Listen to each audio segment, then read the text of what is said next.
Warning. The following podcast may occasionally contain strong language and material that is not suitable for all ages. If you are easily offended, it is highly advised that you turn back now. However, if you're a degenerate, welcome, brethren. You've found your home.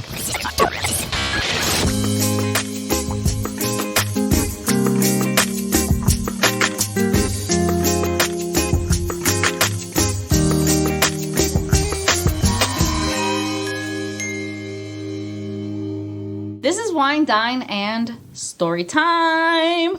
We are a podcast that shares stories of true crime, mysteries, and things that generally give us goosebumps. We do this within a dinner with friends theme. Yes, we eat. We like to eat. I'm Nydia, and I see dead people. And I'm Dana, and they're here. And I'm Cindy, and I ain't afraid of no ghost. It's October. It's almost over. Yeah. Oh my God. The spooky season. We want to get in the spirit. Quote unquote spirit of things, right? So today we bring to you stories of hauntings. Yes. Haunted places. Haunted places, haunted areas. Oh my God. And, even though I consider myself a skeptic, a non-believer, I have to believe that spooky shit is spooky shit, whether you believe it or not. Faux show.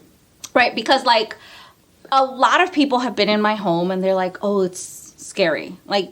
I see shit in my peripheral, And, when I first moved in, I actually felt like I would lay down in bed, and I would feel, pressure on the bed. Like, if my boyfriend told me that. And then I would, notice that he's still in the bathroom. I'm like, what the fuck just laid down in my bed? No, ma'am.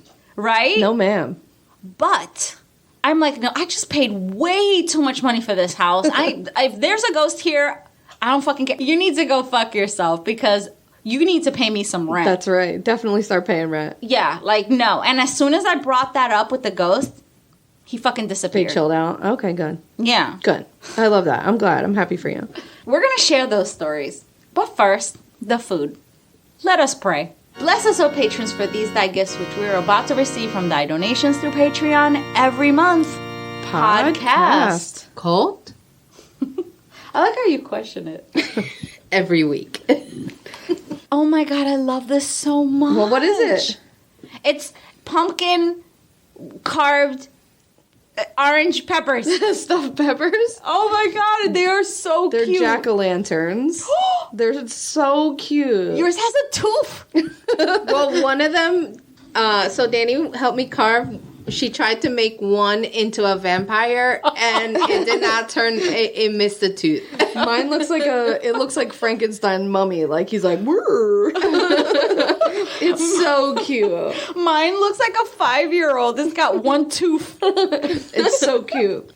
Also, I absolutely love stuffed peppers. It's one of my favorite things. I like stuffed peppers, but I am gonna literally be gassing up the joint tonight. Love to see it. Those stuffed peppers were so fucking good. I mean, they were cute. I love stuffed pepper. Yeah, they were so cute. I had to eat its face.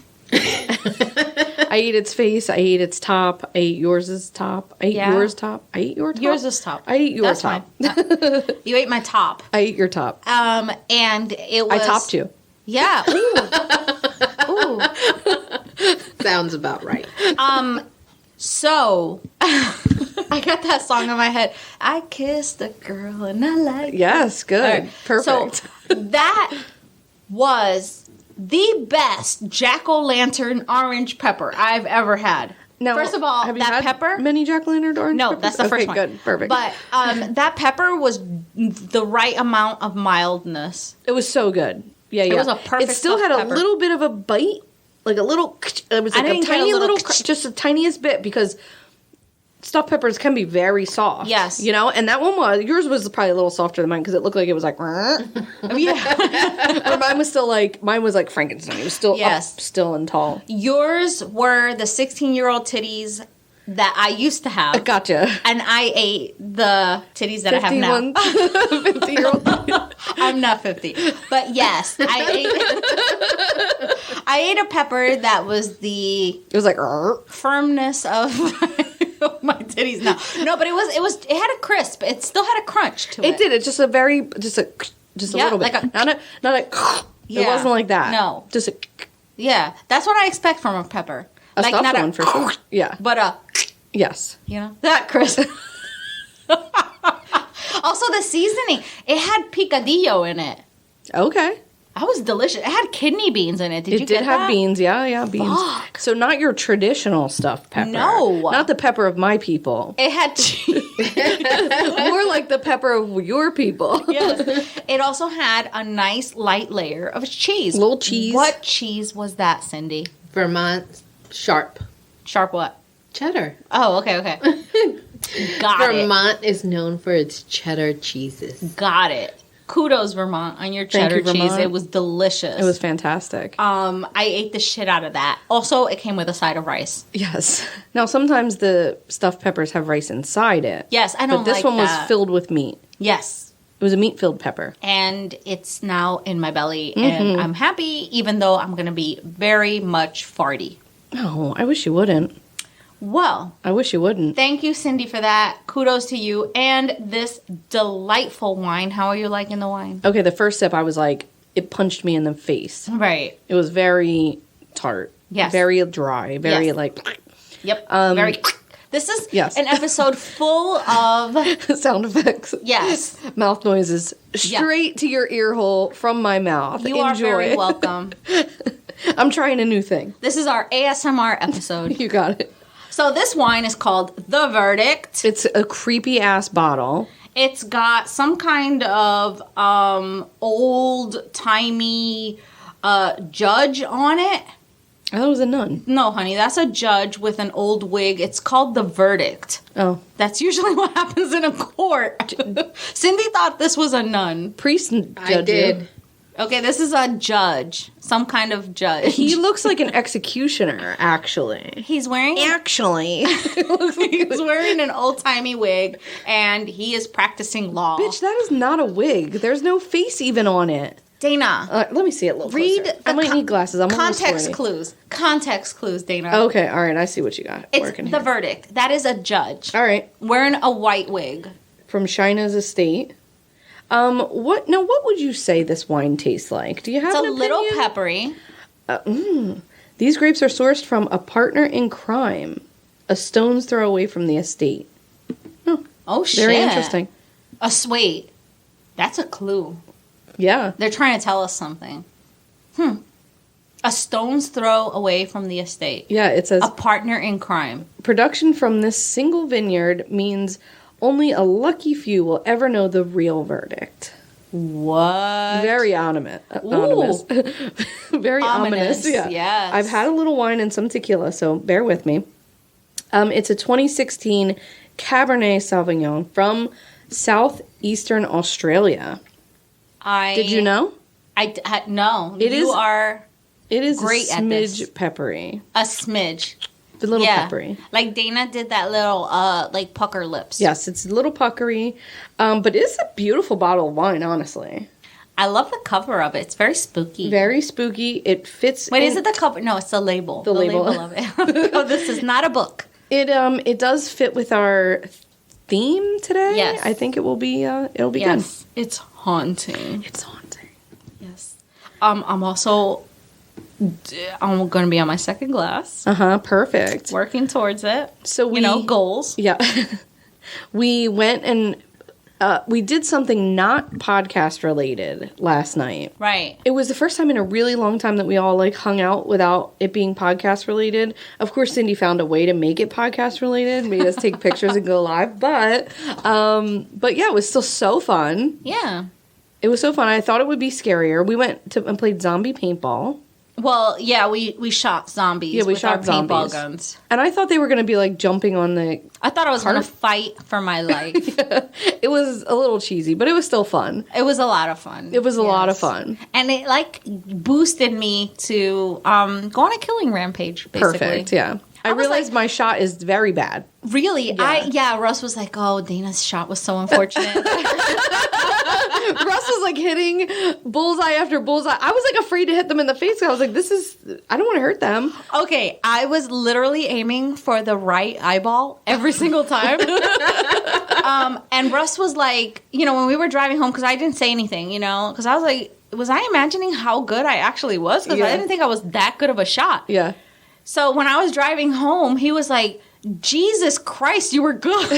Russ was like hitting bullseye after bullseye. I'm like, wow, you're good. Yeah. He was like, you were really good. That's so like funny. at the end, I was left with all these paintballs because I was literally hitting the target every time. And I was like, wow, I couldn't believe it. I was being too conservative with my paintballs. I probably only shot 50 of the 200. I wish I would have shot more. Really? I gotta say that I did the same thing. I held back because I was just shooting one at a time. Yeah. I was holding back just so that I can, because I didn't know if we were gonna have. I thought it was going to be like a long time, yeah. And it was not. I knew it was going to be 15 minutes, but I really expected so much more to happen. And I really wanted to let loose. I mean, when especially that since did we happen. drove an hour and 10 minutes to get here for 15 minutes of entertainment. But, you know, it was fun. They had a fire. They had a bunch of little small fires, Yeah. and I got to eat s'mores. That was fun. And have And we hot got to chocolate. talk and hang out. It was so fun to It just, really like, was. It was do a nice thing. night. Yeah.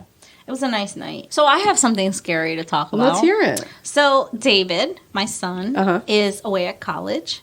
And he is in his own home. His dad bought him a house, and he's sharing it with 4 roommates, right? Yeah. And it's in a decent neighborhood. It's not in the best neighborhood. It's not in the worst neighborhood. It's in a decent neighborhood.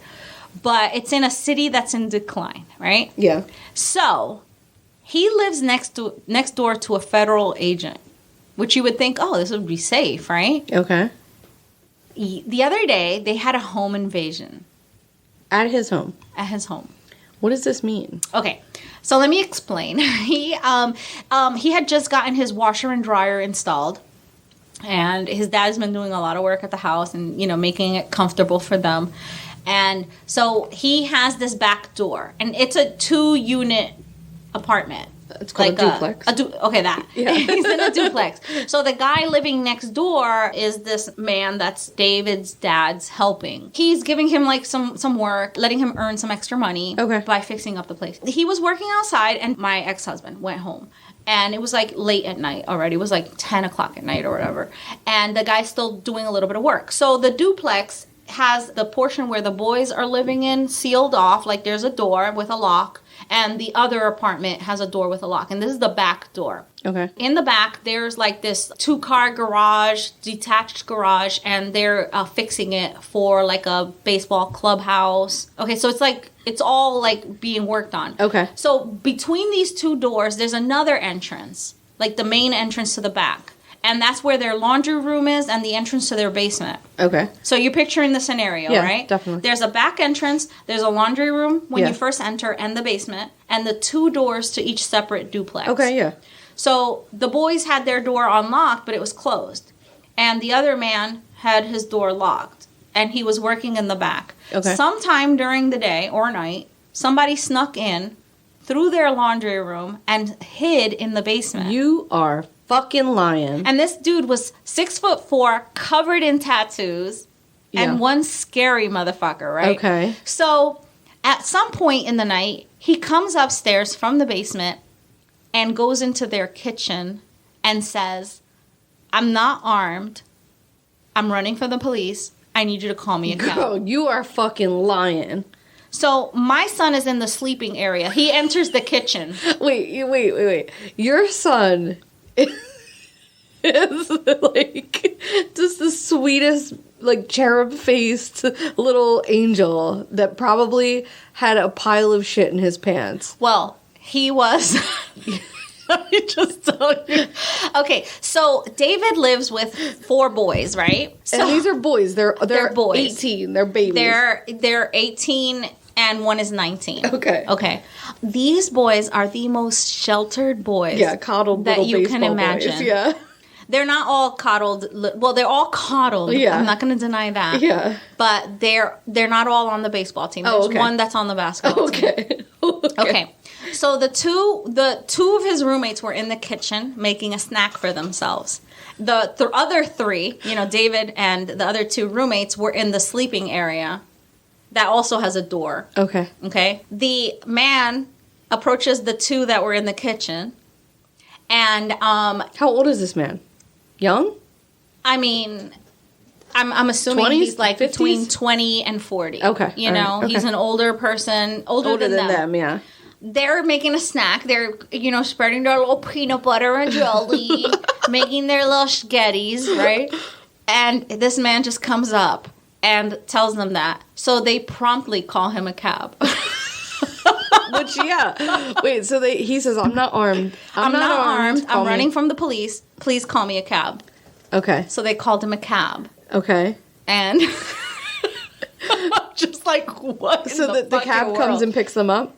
Does he sit inside the house while he waits for the cab? That I didn't. I was laughing too hard. I need every detail of this. Okay, so apparently, he leaves. And then they decide, the 2 roommates that were in the kitchen decide to share the information with the other 3 that were in the sleeping area. Get the fuck out of here. And so my son was like, why the actual hell didn't you call the police? No, I think they did the right thing. So, I think they did the right thing. Because then what if it was turned into a hostage situation? How do you know he wasn't armed? How would he know that you called the police? When the police show up and he refuses to come out and then he holds your boys hostage in the house. They did the right thing. Okay, well. Sorry, that was the move. Sorry, I would have been like, yep. I would have called the cab. That wasn't the advice I gave. Called the police. No, that I think wasn't it was the the right advice move. I gave. I was like, you mean to tell me that a person entered a home where everybody's a baseball player and nobody thought to fucking beat the shit out of him with a baseball bat? Not a good advice. Not good advice. We don't beat up people with baseball bats. He was running from the law. For what? I don't know. Exactly. Who cares? So then they called the police. As long as it wasn't murder. My son called the police. I think then you call the police, yeah. And he was like, there's this man, he explained the scenario, and they were like, sir, we were not looking for anyone in that neighborhood, nor have we ever received a home invasion call from that street. David was just like, he called the police, he explained the situation. And the cops were like, so what? They were like, that's weird. Yeah. We never had that situation happen before on your street. We never had a call like this on your street. Is this also, a call we weren't looking for anybody. Yeah. Yeah. So maybe he was just like mentally. That's what I thought. But David was like, no. He's like, what I think, Mom, is he probably was running from his like drug dealer or something. Who knows? He was running from somebody. But I told him, I was like, I think the police came to the house. I haven't gotten the full story because the less I know, the better off I am, honestly. Yeah, truly. But I was just like, did you guys, look in the basement, make sure he didn't stash something, or maybe he was scoping the place to come and rob later. I think the police came. I was like speaking with my ex-husband, and he was just like giving me the details. But no, I think those kids made the right move. Get him out of there, and then you call the cops. Well, whatever, regardless of how they handled it, the one kid that was in the kitchen. Yeah. Oh my God, God love him. Yeah. He was so scared that he was throwing up from how scared he was. Yeah, that's scary. Also, he was 19, but he was. That's a baby. This is a baby that's never had to deal with anything in the world. These boys haven't had to deal with any of this shit, and it was a little bit funny and like also not funny at the same time. Not funny at all, I told them, I was like, you guys really, really need to start just locking your doors and being aware of your surroundings. That's wild. Yeah, and just being a little more assertive. Like, you guys are 5 against 1. I think they made the right call. I think you should reinforce that with them. Like, I think you stayed calm. That's really important because you don't know. Like, clearly this person is not like running on all cylinders, and you just don't know how people are going to react. You're right. Yeah, get him out of your house. He is not your responsibility. Right. You did the right thing, and then call the cops. Like, maybe somebody went in the other room and called the cops and was like, hey, we're calling a cab, and you might want to, whatever this guy's saying is but like, get him out of your house, like, immediately. Yeah. So immediately. His father ordered installed cameras, a panic button, like everything that you can imagine to secure these folks, including and up to, and I'm not excluding, a net that will drop down from the ceiling. Scooby-Doo style. I used to work for this plumber, and he was like, I want a net gun. He was just like this very wealthy man that was just like unmarried with no kids and was like, I want a net gun and I want you to order it for me. And I was like, okay. And I ordered him a net gun. There's such a thing? Yeah, he saw it on an MTV show. Right. Where the one guy had a net gun and he hit the other guy with the net gun. And he was like, I want one so I could like shoot the guys with a net gun. And I was You like, work for a plumber? yeah, like when I was... Damn, you've had so many I've had jobs. so many jobs, you have no idea. I was like, done. So I ordered a net gun. And it's actually like, you get it for like, if you have like wild turkeys or something, you would need to catch, like that's what they're for. Like I wild want to animals. catch a wild turkey with a fucking net gun. So we get the net gun. We had to be there by 7 o'clock in the morning because they started going out on runs that early, you know? So all the guys would get there and they would get in their like plumbing trucks and then they would go. And he was like, hide behind this giant water thing. And when the guys get here, shoot them with a net gun at like 6 in the morning, 6:30 in the morning. And I was like, done. That's fun. So it was like fucking, the sun was like still coming up. The employees must have been so fucking pissed. Holding their cup of coffee, they're coming in. Exactly. And it was just like Coffee everywhere.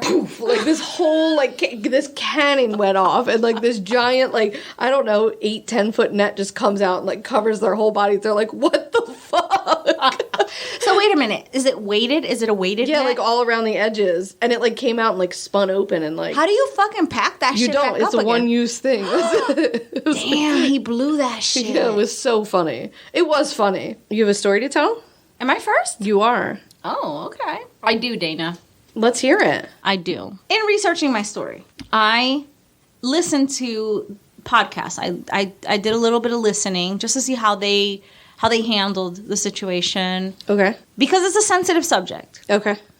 In listening to those podcasts, I came across some podcasts that handled this very poorly. Really? And I was just like, fuck you. Really? Fuck you for making light of a sensitive subject and a subject that affects so many people. And although we do joke a lot about serious things, we don't necessarily joke about the serious things. We No. joke around the Yeah, all the seriousness idiots of it. that are involved in it. Yeah. Right. One thing that I consider myself to be an empath. I consider myself to care about the people that are affected by this. And a lot of times we have been called out on some shit by the people that lived it. Never in a negative way, though.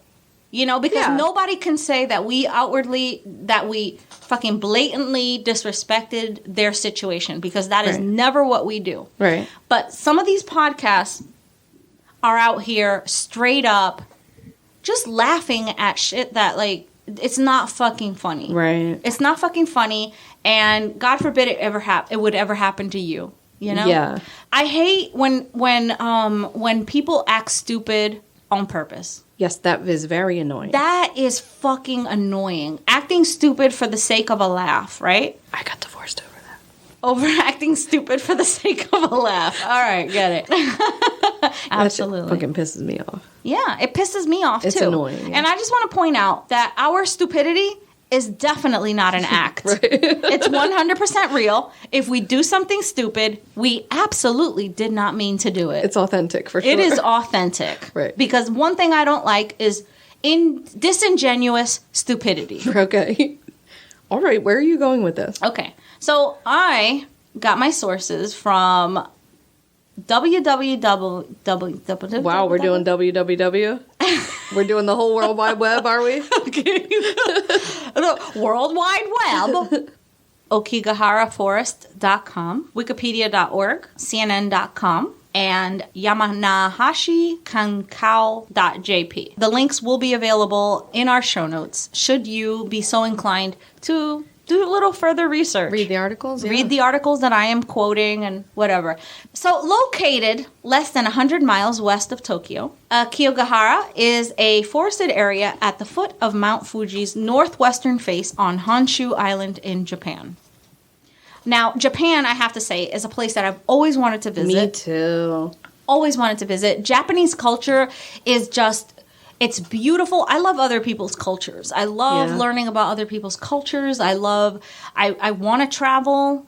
I'm like one of those people that want to travel but don't want to travel because I'm a little bit scaredy cat, you know? But once I'm there, I make the best of it. Yeah. And Japan just seems to be a place that it's just so, like, it's my kind of place. It's very orderly and clean, and and just like I just love their culture. Yeah. Okay. Very beautiful culture. Yes, and it's beautiful there. Food is so good. And the thing is, like, Japan has such a sad history. Yeah. And they've overcome this sad history, almost like overcompensating a little bit. Really? Yeah. And so, Japan is a very interesting place to me. It's one of my, my go-to places. So the Okigahara, as translated, the name Okigahara, means blue tree meadow. Oh. Okay. It is also known by the locals as the Sea of Trees because of the dense concentration of wave-like bluish trees. Okay? Okay. So the forest was born after one of Mount Fuji's largest eruptions during the 9th century, some 1,200 years ago. Holy shit. Because of this, as this wasteland cooled, the volcano erupts, the wasteland cools down, the forest has began to grow. The forest that was underneath of it begins to grow and, to regrow through the lava. Oh, cool. And just to be clear, 1,200 years is a very short period of time in the life of a forest. Yeah, so it's fairly young. So in this haunting forest, volcanic rock dominates the forest floor. This is a small but densely forested area that is only about 35 square kilometers or 14 square miles. Really? Not very big at all. Really? I didn't realize that. Yeah. It has very small amount of soil depth. It makes the ground very unpredictable and very uneven. Okay. So I think it's just a dozen centimeters deep. Really? Yeah. So as you can tell, with the lava coming in and drying, and lava flow doesn't just happen once and done. It keeps flowing. Mm-hmm. So it creates layers, and in those layers it creates crevices and nooks and crannies and things like that. Because the lava flow surface is uneven and the soil is thin, the plants and roots spread out like worms over the lava surface. Okay. And because of the plants that grow there, and I'll get into the plants that grow there, and if you have some growing in your garden, you can kind of figure oh yeah, okay, that's why the forest looks like that, okay? Despite its small size, it's easy to get lost within Okigahara's dense undergrowth and porous lava rock, and many visitors to the area end up getting disoriented and lost. The forest floor produced plants, shrubs, and mosses, resulting in a unique vista. So you go there and it doesn't look like your typical forest. To add to the uniqueness of the ecosystem, this is one of the few forests in the world to have both evergreen and broadleaf species coexisting in the same forest. This dense forest, I'm just going to give you a little description about what it looks like to create a little mind picture for you. It's a haven for a variety of living species, including bats that live in the lava caves, small animals like mice and the Japanese mole, and birds like the great spotted woodpecker and the Japanese bush warbler. When compared to similar forests, this area has a remarkably small number of creatures living in it. The animals living in it are relatively small, few in numbers, and that is because it is so densely populated, so with trees. It is so tightly packed with trees that the wind doesn't even blow through it. Really? So it's just like dead air there. Yeah. Okay? Yeah. Silence. And it's not even that big, so that's so crazy. So it's almost like entering like a vacuum of silence. People who have entered it say that their own breath sounds so loud. Really? That it's almost like a roar when they enter it. Yeah. Because it's just like devoid of noise. Right. It's just so creepy. And the plants that grow in it are like your Japanese maples, your blue spruces. Okay. Which are like shrubbery. They're short, that get like really wide. Right. And then like their root system is like really windy. Yeah. And it just gives for like a really weird looking kind of, you've seen those trees. I want to see it so that bad. Are like crooked. Yeah. And people put them in their gardens now, but Yeah. they're like spooky if you see them growing in the wild. Right, right. So tourist and school groups flock to the Okigahara western side, where ice forms in multiple caves during the winter. In addition to the Narusawa Ice Cave, which remains frozen throughout the year, there are also the Fugaku Wind Cave and the Lake Sai Bat Cave, all of which are massive lava caverns. So the Ice Cave and the Wind Cave and the Bat Cave are the area's most popular tourist attractions, and it makes it often busy for visitors. So it's hard to keep track of where you're going when the surroundings are so familiar, right? I mean, you've seen one blue spruce, you've seen one Japanese maple, you've seen, so it starts to become... It's easy to get turned around. Right. So wanderers who are concerned about getting lost in the woods, they use plastic tape to mark their routes so that they can trace their way back. But due to the lack of, animals in the forest, it is fairly a tranquil forest, making it a popular tourist attraction among people seeking a quiet getaway. Okay. A place to maybe meditate upon things happening in their lives. Right. It's a peaceful place to come and sort your brain out, right? So the dense undergrowth and the porous lava also act as a muffler. So it muffles the sounds and gives tourists a sensation of isolation. There is a more gruesome side to this silence, however, as Okigahara is Japan's most popular place to commit suicide. Right. This made me extremely sad when I was researching it. Yeah. I saw a movie about this forest, and it scared the bejesus out of me. Yeah. What was the name of it? That's what I was just looking that up. I think it was called The Forest, but... Mm-hmm. Yeah, it was on Netflix. Yeah.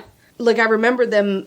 Is it a movie or a documentary? No, it was a movie. It was like a horror movie. Okay. They really captured what you were just describing, like, when you went into the forest. Like, the part in the movie, like, you would get there and there was all these cars lined up there because, like, people would just, like, leave their cars there because they would die in there.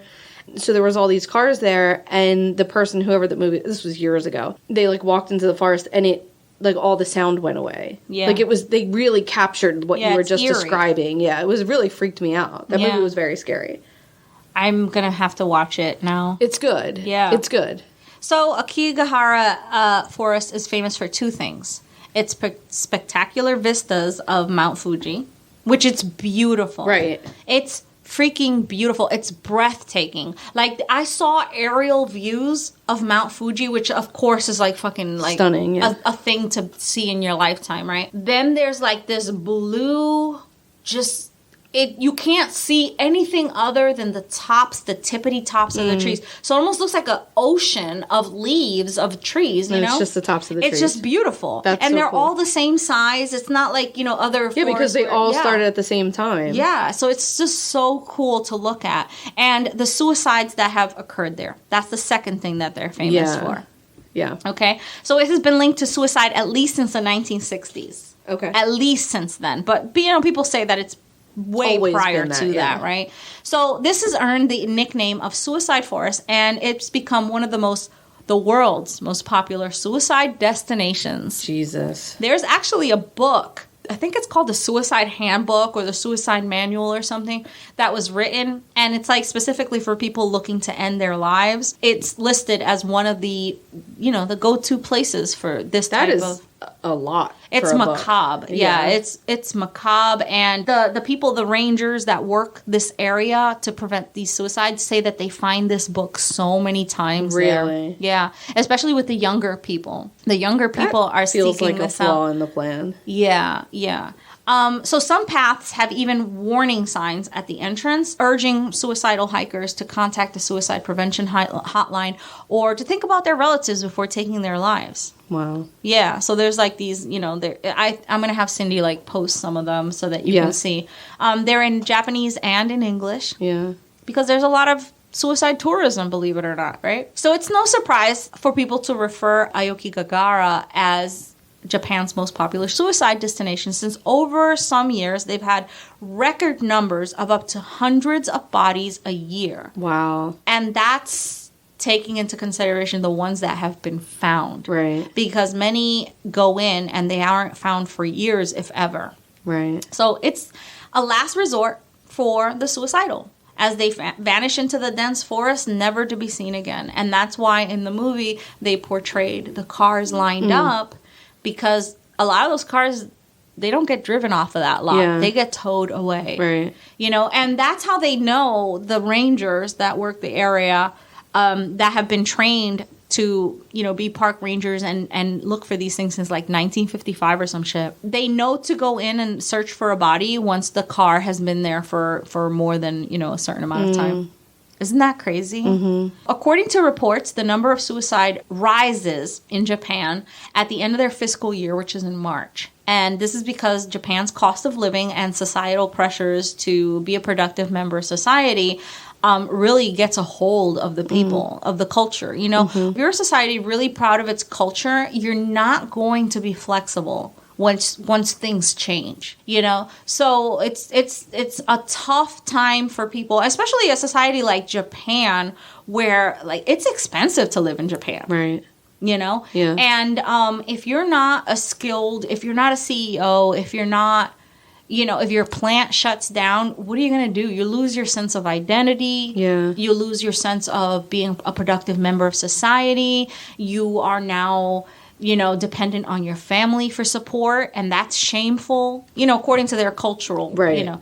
And so March is a really tough time. Whereas, like, you know, in the States, and for us, I might be speaking out of my ass, but for us, I mostly relate the holidays. Yeah. Because we think, oh, you know, we get depressed, we don't have family, we get lonely around the holidays, where people are expected, those expectations, Thanksgiving, Christmas, right. You know, Valentine's Day, that little block of holidays is mostly depressing to us. But you know what? In the stories that we've done, we learned that, well, at least I did. I learned that most breaks in our mental state happens around spring. Yeah, you told us that. Yeah. Before, yeah. And I didn't know that. Yeah. There's like a surge at springtime when you expect the winter blues to go away, and you know, you get that spring in your step and stuff, and it doesn't happen, and people are like really, really in a dark place at that point, because they're like, I was expecting this feeling to subside, and it hasn't, right?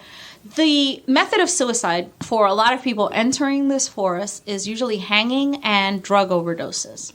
And that's the most common method of those that enter. And, you know, you would probably ask yourself, well, why not, you know, go in there with a handgun and shoot yourself? Do you know why? Because it's loud? No, it's because Japan doesn't allow it's. Oh, no guns in Japan. Yeah, cool. Only the military and the police force. Mm-hmm. Okay, cool. Yeah, so that's their method. Okay. Also, people that, you know, slice their wrists or whatever. Yeah. But anyway, local officials have avoided broadcasting the numbers in recent years in an effort to reduce the stigma attached to the Okigahara as a suicide haven. Okay. So they stopped publishing their numbers because they're just like, oh my God, like nobody is going to want to visit this beautiful place for fear of finding a body. Yeah, and they probably also don't want people to be like, this is a great place to come and do this, you know? Yes, yes, yeah. So I know that this is a haunting episode, and I'm basically giving you suicide statistics, and I'm giving you geographical statistics, and I'm giving, you know, I'm giving you a lot of that. But I feel like this sets the stage for the haunting. Okay. So since 1970, police, volunteers, and journalists have performed annual body searches in the area. So right before the holiday season, they do a body sweep. Wow. And they go in and they remove and identify any bodies that are discovered. Wow. If possible, if they can be identified. Yeah. And they come out of there with over 100 bodies. Wow. That they can find. Those are the ones that they've been able to find. Yeah. But there are people that go in there. There's volunteers that go in there and that train, you know, rangers that go in there, and they try to talk people out of it. If they see people going in with, say, few supplies and no equipment, and they try to, you know, talk them out of it, and, you know, maybe try to give them some help. An interesting job. Yeah, and there's volunteers that actually go in there to help people who are contemplating suicide. Isn't that sad? God bless people who do that, you know? Yeah, I was saying to you earlier, I guess it was like an article I was reading or something, and someone was saying that it was their first time they ever called the suicide hotline. This was in America, of course, I'm assuming, or Right. some Western country of some sort. And whoever the writer was of the article I was reading was saying, the person on the other end just said, they answered the phone with the like regular thing that they have to say. And then the person like didn't know what to say. They didn't know why they were calling. The guy on the other end was like, "What's up, man?" Like, just talk to him like a regular person. Was like, "What's up, man? How can I help you?" And he was like, just having someone just talk to me regular, like, made me feel better. It was just like, just having Right. someone to just like listen to what I was thinking about. And it was like, he said he was on the phone with him for 25 minutes. Anyway, the point of me saying that is, like, I just couldn't even imagine the weight of, like, the person on the other end that has to, like, learn how to guide that conversation. You know what I mean? Yeah. That's like, it's a special kind of person to, Yeah. To man a suicide hotline. yeah. That's a lot. That's a lot. Like, it's not something that I've ever, like, really considered. I never thought about it. Yeah, I never thought about it until today when I was reading that. I was like, is that something that, like, I think I could do or, like, would be, like, open to do or, like, have the wherewithal to, like, listen to another person, like, because really that's what it is, right? Yeah. You just need to listen to, sometimes people just need to be listened to. And I'm sure there's more to it than that. What the fuck do I know? Right. I'm sure there's tons of, like, shit that goes into training someone to do that. But, like, how amazing, like... Yeah, what could you say? Like, what words? I find it hard to find the words when somebody loses somebody. And Me you're too. like, I'm sorry for your loss. And it feels so gratuitous and so, like... It's a freebie, I can just say that and get away from the discomfort. Yeah. But, like, I genuinely, like, I'm an empath. So I want to, you laugh, but I am. I want, like, when I tell you that, when I feel towards you, I feel 100%. My feelings are 100% genuine. Yeah. When I don't give a fuck about you, they are you are. They're off, yeah. Yeah, like, you don't exist in my universe. I could not care less for you. Yeah. It would be literally impossible for me to care less for you if I don't care for you. Right. But when I care for you, I'm all in, So when I'm invested in something, I'm all in. And it's like, I'm two ends of the spectrum, Right. which is why when I say, I'm like, I could either be a sociopath or like an empath, right? Right. So I'm never between. Yeah. When I tell you genuinely, I'm invested in you and I care about you, I'm 100% there. So when you tell me that somebody that I care about has a loss, I want to find the words to make it better for you. Right. Yeah. And it's always awkward. It's always like, I want to say something to help you feel better, but you can't. Right. I think that's the key, is to just be like, I'm here for you. I love you. And that's it. Like, your feelings are valid in whatever they are, and just to be like, you're right. That's always difficult. Yeah, it's very always difficult. I can't navigate that. Avoidant behavior. Like, I fully, like, I'm an avoidant person. Like, I'm like, call me when you feel better. Yeah, no, I hate it. I don't want to be like that. Like, I had a friend who recently, she's a listener, and she recently lost her dad, and her dad was like this patriarch of their family. Yeah. And I felt her loss. Yeah. And I only met the man a few times, but he was just like fucking brought me right into the family. Yeah. He was just one of these like really warm individuals, and you can tell that he was the center of their universe. Yeah. And when she lost him, like, I just didn't have the words for her. And I knew that her pain was just like a fucking abysmal, right?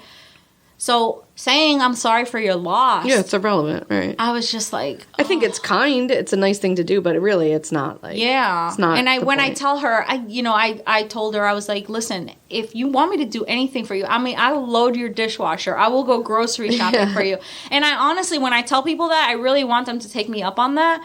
Because when I offer that, it's my thing of like, let me lighten your load. Yeah. Let me lighten your pain somehow. Because I know that you're not going to want to drag yourself to the grocery store. Yeah. Let me take that load on Then maybe for you. just do it. But the thing is, like, if I had a loss, I wouldn't want that. I would want to seep in my own. Right, yeah. You know what I'm saying? Me too. I wouldn't want anybody doing anything for me because Yeah. I would want to feel the wholeness of that pain. Yeah. You know what I'm saying? That's so dark. So yeah, it's dark, but it's just it's I so get it. complicated, you know? Yeah, loss and grief and depression and all of those things, like All of everything those is things. so complicated, and like the human experience is so complicated. Right. And beautiful and scary and sad and like Right. it's so many things, but And so depression, you know, like I always find it, like, because, you know, I suffer with depression.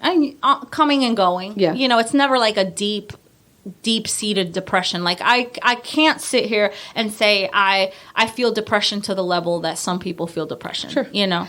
what's fortunate about depression is it's not a contest. Like No, yeah, you feel your own. Yours is valid and as severe as it is for you, and that's it. That is what it is. You know? Exactly. But when people say, "Oh, well, you know, you shouldn't feel bad. You feel fortunate," that's not what That's it's about. not how it works, It's yeah. not what it's about. You know. So you could be surrounded by beautiful things, beautiful people, have everything perfect going for you, and still feel that because it's so happening fucked in up your to brain. say something like that to someone too, because like most people, like for me, my own experience, I shouldn't even say most people, but like for me, when I felt depressed, that aspect of that was so guilt. Like I would be like, how dare I? Right. When I have food on my table, my kid is healthy, my life is beautiful, and I'm still depressed. Like, and it was like, and then I would feel guilty, which would make me feel worse. Right. And it's like to say that to someone, like, well, just look at your life, it's so good, and it's like, fuck you, Right. fuck you, Right. Like that's so fucked to say that to someone. Yeah. Yeah, it is. Yeah, it is. Yeah, so I've started with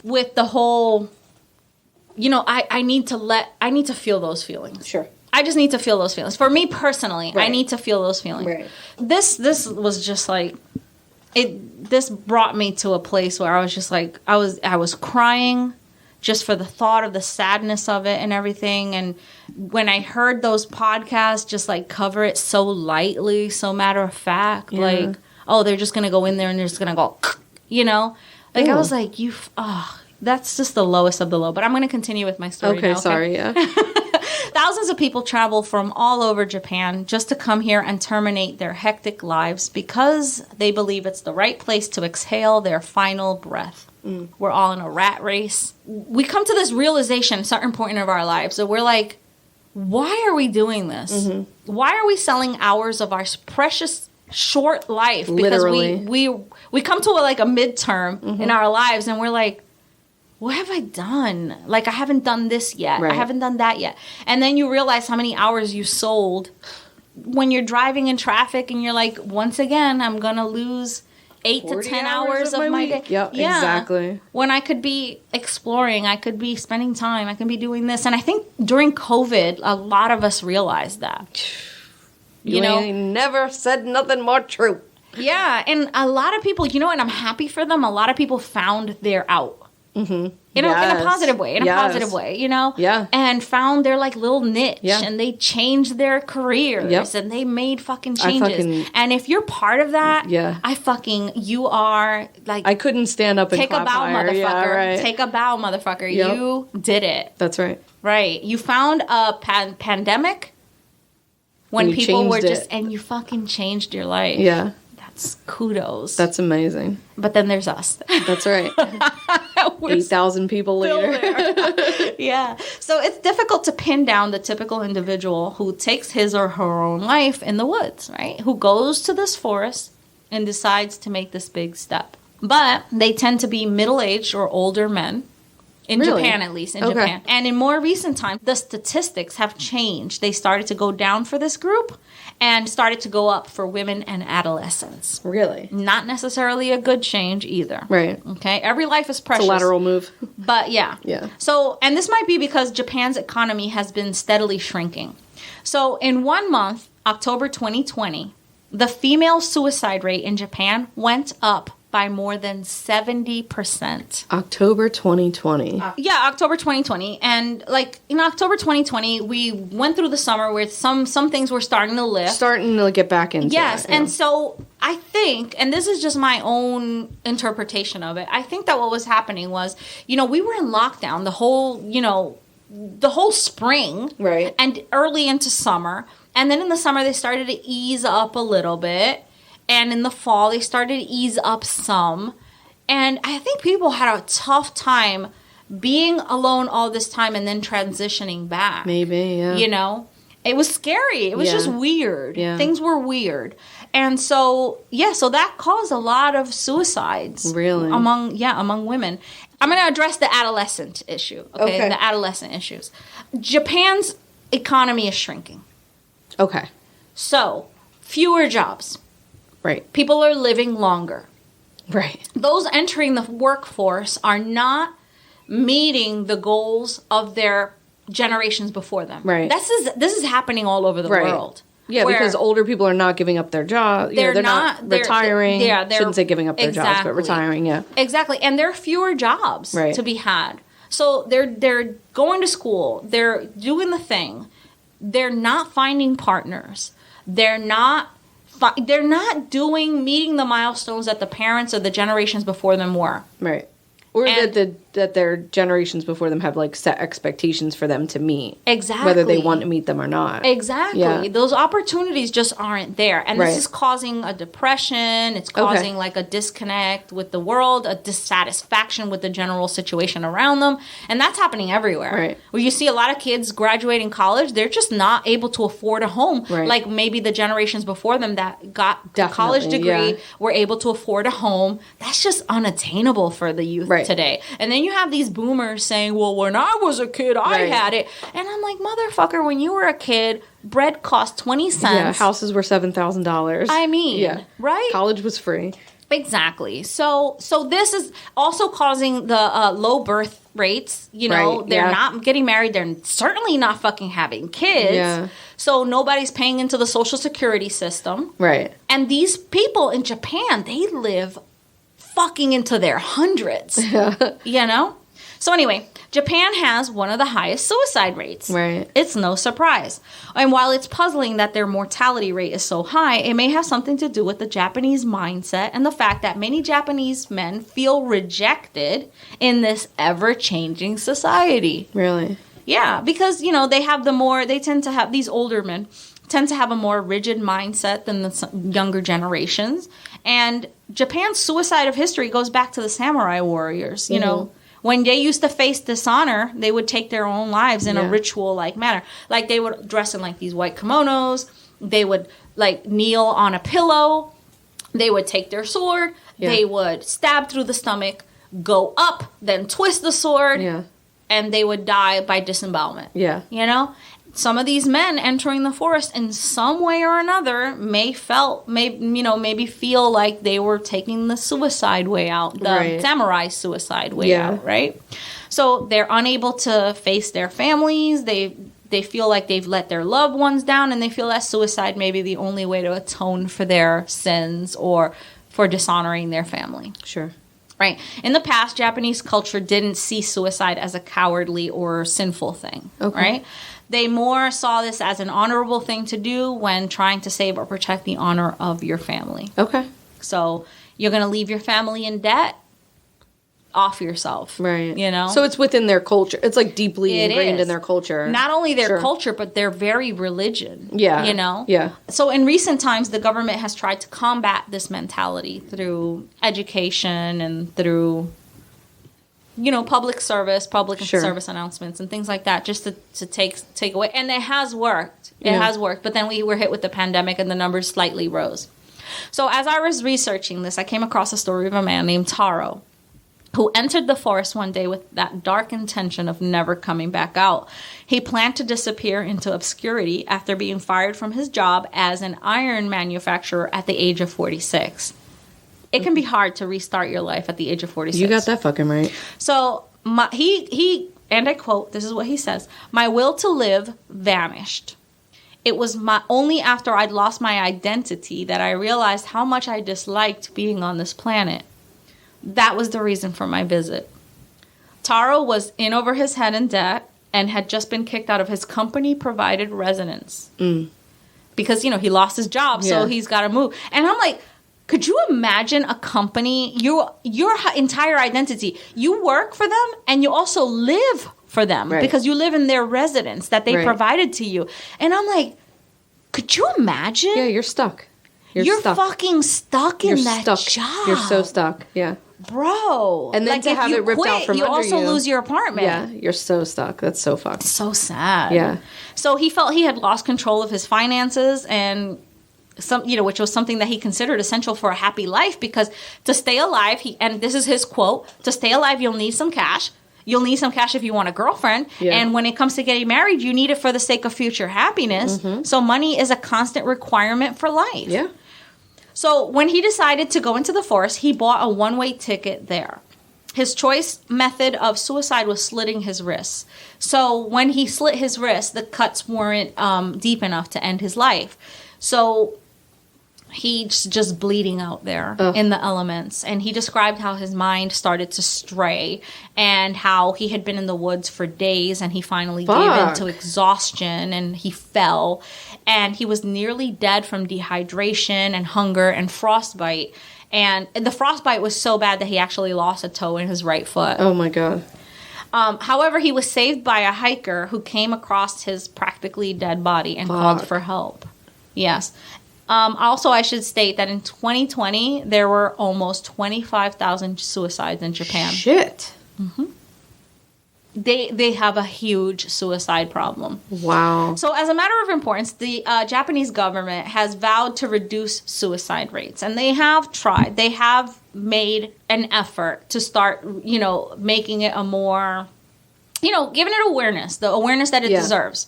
So it hopes to raise the suicide prevention awareness in education institutions and companies, because they have to do it in the companies, bro. Right. Like, they don't talk about this at your job. They absolutely don't talk about this. Like, in my job, we get suicide prevention training because we work with kids. Right.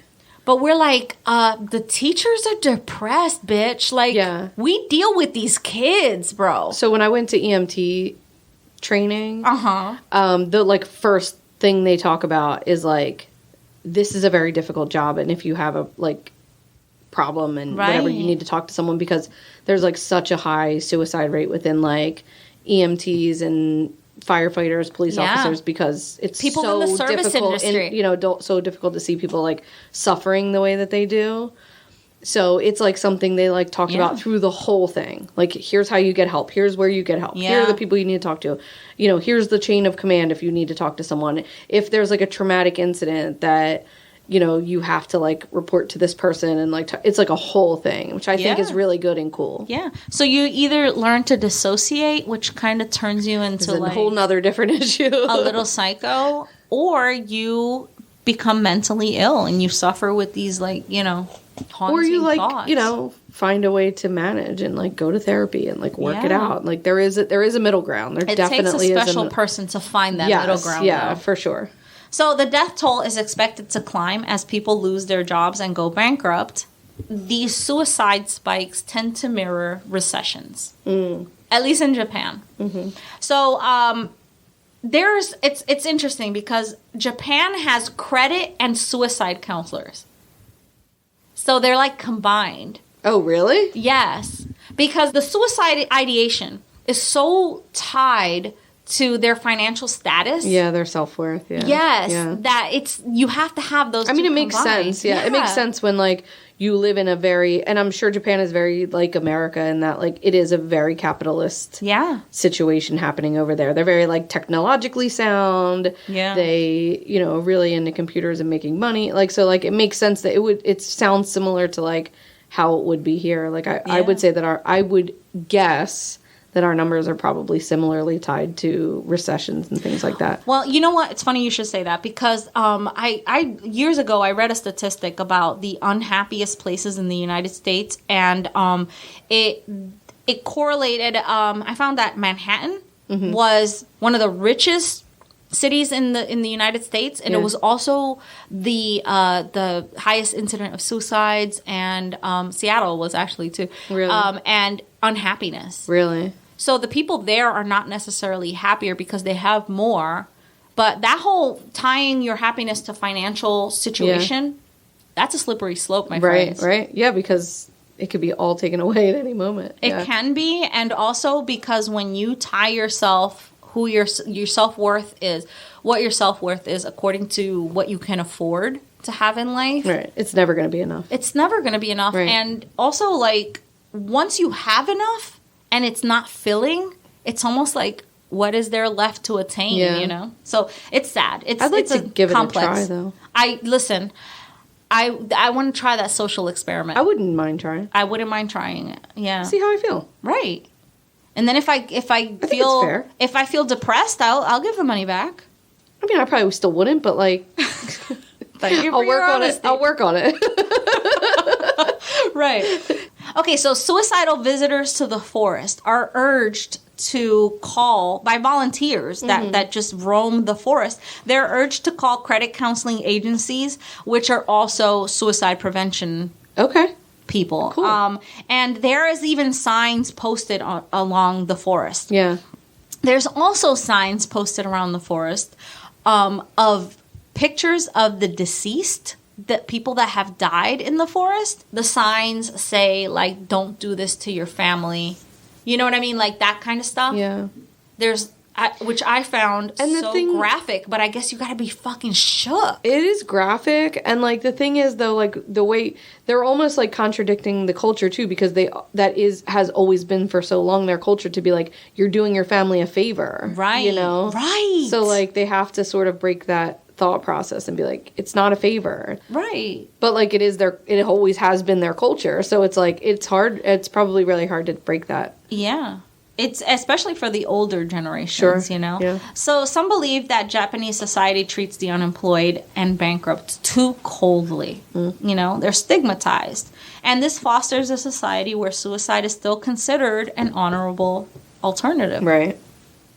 So as a preventative measure, security cameras have been installed at the forest's entrance and by local authorities, and this is like, they claim that this is like their last line of defense against suicides in the forest. Yeah. Yes. So the purpose of those is to locate and track persons who enter the forest, you But know, don't and exit. don't exit. Yeah. So the purpose, the goal is to stop suicides in this forest. That's their goal, because this is like ruining the forest. Yeah. You know? Yeah. It's just becoming a place for this, and it's not the, you know, the reality is that there's too many of the cases to prevent them all. Yeah. Because while you're stopping one area, they're entering from another area. Yeah. And there's just, you know, determination of some of these people. It's just... Yeah. So an entire year after he tried to take his own life, our friend Taro, he gave back to the credit counseling company that helped him. Okay. This is insane, right? Yeah, that it's a it's credit crazy. counseling company. Yeah. So he gave back to them and he volunteered with them to help other people, you Okay. know. And he's still living unemployed, and he was still living in a shelter a Okay. year later. All right. And he admitted that he still had the suicidal thoughts because he felt humiliated. Like, Yeah. who are you? Like, you're dependent on, you know, upon society, the charity of society. So he said, I make an effort not to think about it, but it's impossible for me to rule it out completely. For the time being, the desire to live outweighs the desire to die. Sometimes it's just as simple as that. Yeah. Which Yep. is so scary and sad and just truly terrifying. Yeah. But it is really sometimes just as simple as that. Yeah, sometimes, you know what, like, I don't know, because I've listened to a lot of, like, you know, suicide stuff, and I think that the message that would be the most clear is not like, you know, they say, oh, well, just be happy, try to think Yeah. about what you do have. Well, bitch, like, that's an impossibility for some point, people. yeah. I think that the most helpful thing is just hang on for a little longer. Yeah. See what today brings. See what tomorrow brings. Yeah. You know what I mean? Sleep it off. See what tomorrow brings. See what the next hour brings. Yeah. And just take it minute by minute, Yeah. hour by hour, Yeah. day by day. Until you can get to a week. Yeah. Until you can And get to exactly. a month, yeah. Exactly. I mean, obviously seek the help. Of course, yeah. Obviously be proactive about seeking the help. But just put it off. Yeah. I'm great at putting shit off. Me too. I'm fucking excellent at that. yeah. Yeah. You know? Treat it like you're adulting and just keep putting it off. Just keep ignoring it. Yeah. Yeah. You know, I was telling you before you started your story that I saw a TikTok from a woman who she woke up and her fiance had made her breakfast and she was going to work, and he was like, I'm going to do this today and I'll talk to you tonight when you get home. And then she went to work and he died by suicide 2 hours after she left. Like when the coroner later saw, figured out his time of death, it was like 2 hours after she left. And she was like, we just had breakfast. Like we just ate together. And we were going to do this after work and like whatever. And it was like, you're right. Like if you could just be like, let's see if we can get to dinner. Like sometimes Right. it's just as simple as like, and I guess my point in saying that is the comment section underneath that video where just like all of these people saying, for me it was this, or for my brother it was that, or for this person in my family it was this. And it was just, they just couldn't get through that, like, afternoon or whatever the case was. And it's just so fucking tragic. I can't imagine the pain. I'll leave it at that. Yeah. I can't imagine the pain. Yeah, you have to be. And that's the thing that's so interesting about this particular case that you're talking about, because one of the other, like, trending things in those comment sections are like, yeah, it's so sudden. Like, you just really... So for someone to, like... get in a plane and fly to Japan and do, or whatever, be in Japan and drive across the country to, like, go to this specific location seems, like, really odd because, like... It's a decision. It's a long choice. decision that they made and, like, yeah, it's really crazy. So this is where I get to the haunting part. Okay, sorry, we're not Okay. even there yet. We're not even there yet, and I'm so sorry this dragged on. So according to Japanese folklore, the Okigahara is possessed by demons. Okay. And this is understandable given the country's past. According to the legend, those who venture into the sea forest never come back out again. And this is partially true, as many hikers get lost even today. Hikers with every intention of making it back out. According to the Japanese folklore, if somebody dies with a strong desire for vengeance, their soul cannot leave this world, and it wanders, appearing to those who are affected by the spell or come across the ghost. The Japanese term for these spirits is yurei, and they can be seen in a variety of popular culture, like movies and stuff like that, like The Grudge. Right. You know? Okay, yeah. The one where, what is that one called? Where it's like the girl comes out of the well and That's she's The like... Grudge, yeah. No, that's not The Grudge. Oh, The Ring. The Ring. Okay, so that kind of like spirit, right? In contrast to the traditional Western horror films, these spirits, they want nothing more than to have their conflict resolved. Okay. They just want that resolved. Like in Okay. The Grudge, I think the little boy wanted the resolution of something some unfinished business or whatever. Okay.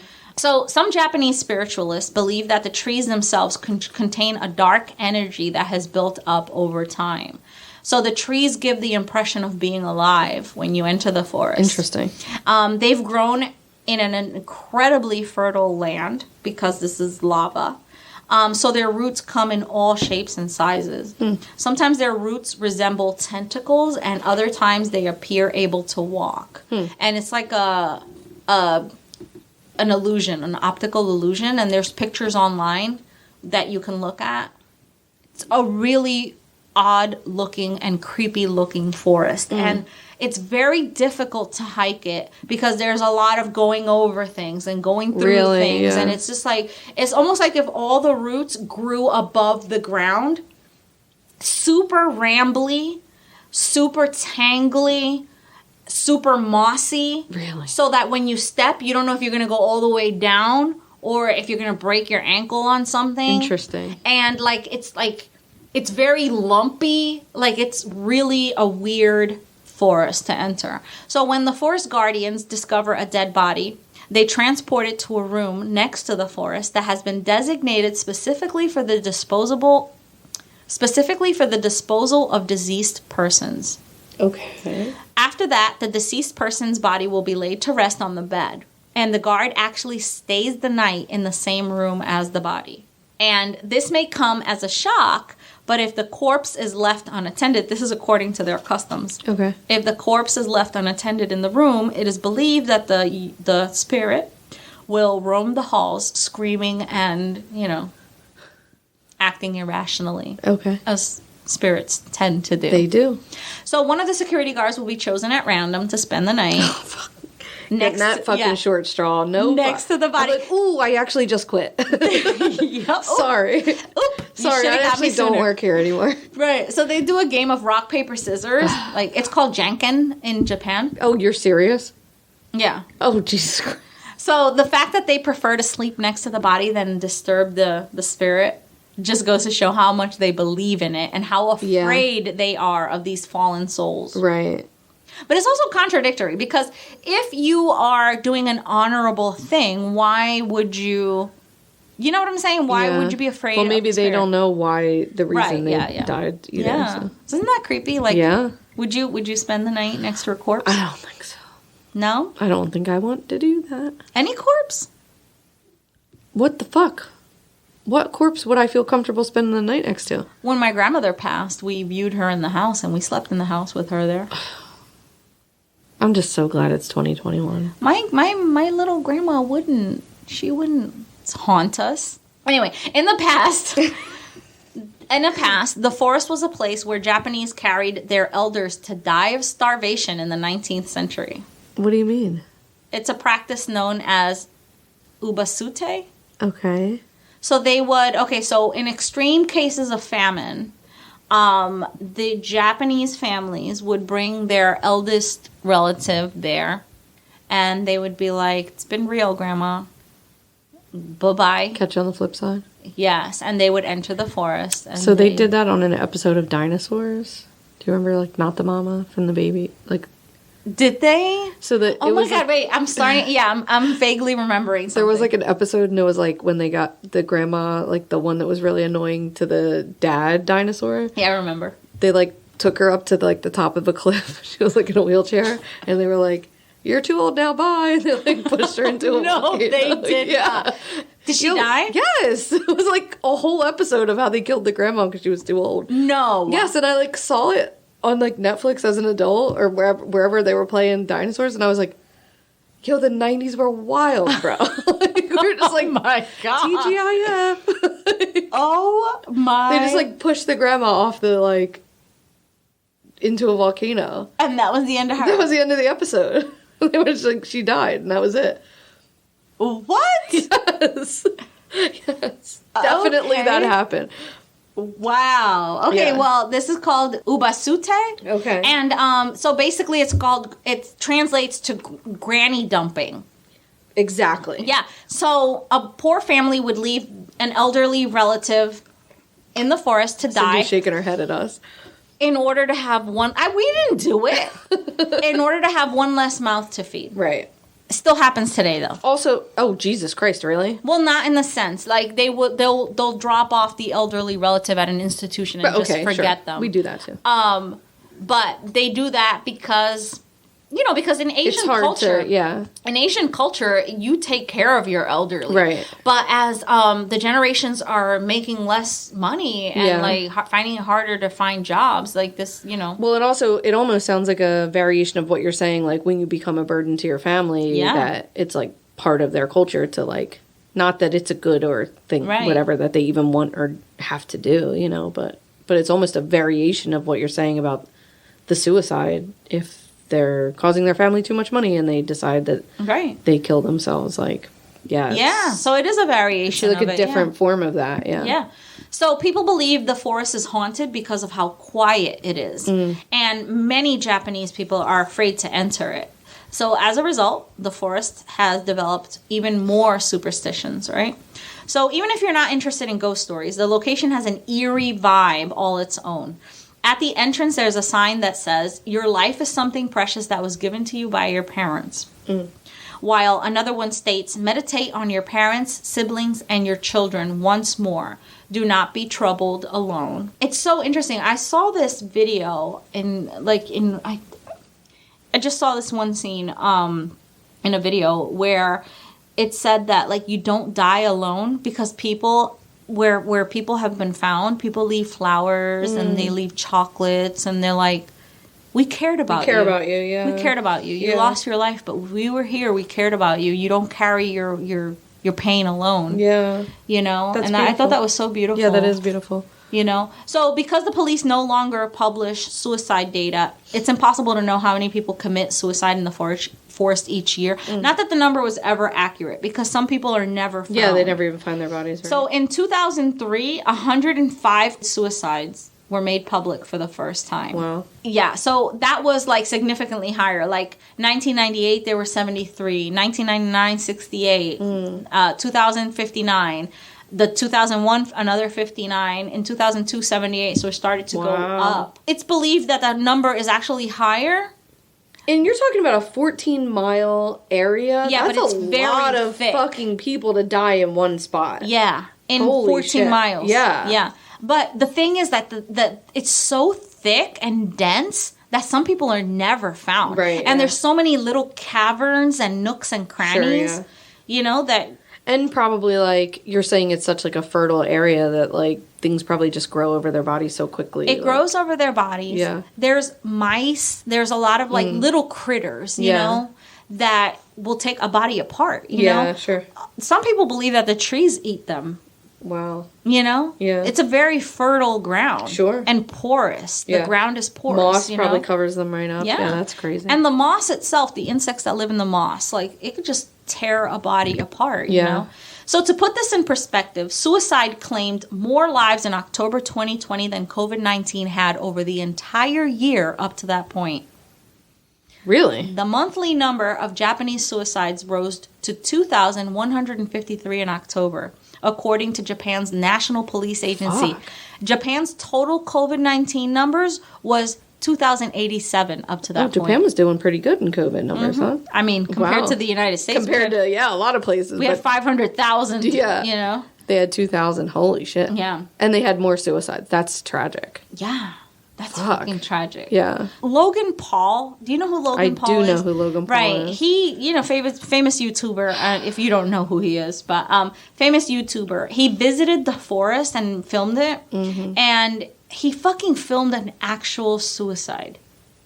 Did he really? Yes, there was a body hanging like right behind him in the. That wasn't like set up? No. Because I know he got a lot of flack for being over there. He got in a lot of trouble for that. Yeah, like, not trouble, but like, you know. People were really pissed about it. Right, and he made light of it. Right. Yeah, the way he handled it was really gross. Oh, it was just like so.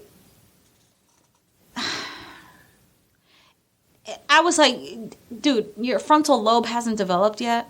Yeah. That you're. And this kid is like got so much money for just being like stupid on YouTube. So like, Right. just sit down somewhere, bro. Right. So he even like used the body image, the image of the person that you know Died. that died, as that little corner picture to clickbait. No. You know, he used that. And, you know, to draw interest to click on the channel. What is that, clickbait or whatever the hell it is, right? So his channel is mostly watched by kids. And this is, I mean, there's a lot of disturbing shit on the internet, okay? But this is what bothered me most. His fucking demographic is an audience of 7 to 15-year-olds. Yeah. Why that? Yeah, yeah. Why that? Why that? Why that when you already make so much money? Like Yeah. it was unnecessary. Not that it would be necessary. On two levels. On two levels. You are making light of a serious situation. Right. Being disrespectful to an impressionable audience. Right. Also, these people, these kids, are seeing, oh, suicide's not a big deal. Yeah. That you're making no big deal about it. Right? Yeah, you're so right. You know what I'm saying? Like, Yeah. you're almost planting the whole, it's a whole vibe thing. Like, right. I could totally do this to myself, you know? Anyway, so I just don't understand why he would choose that particular topic to focus on, where the spookiness of the forest itself could have been enough. Mm-hmm. But you actually had to visit and then continue to film past the point that you saw a body. Right. It just seemed really off. And so that's my story of Japan's suicide forest. Oh, shit.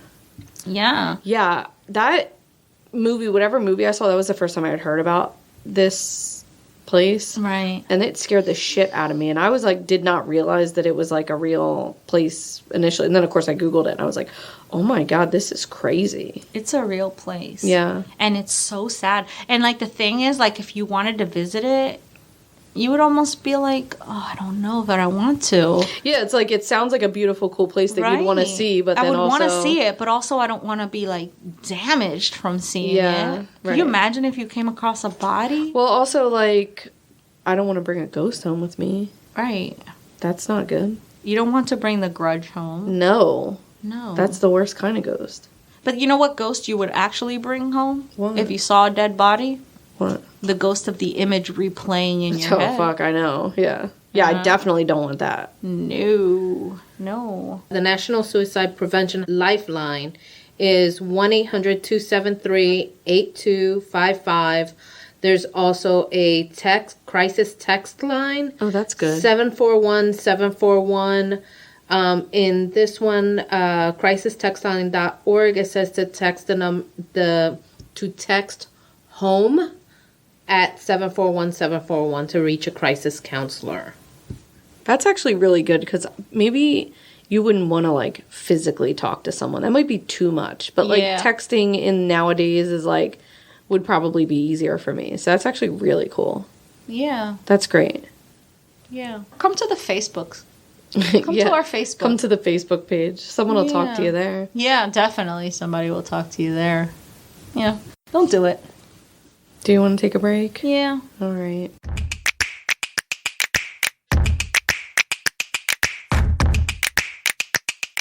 Sup, y'all? I hope you're enjoying our haunted episode. Cindy's getting us a snack. While she's getting it together, meet our new friends. And when you're done listening to us, go check them out. Hi, I'm Carly. And I'm Tara. And we are the Haunted Housewives.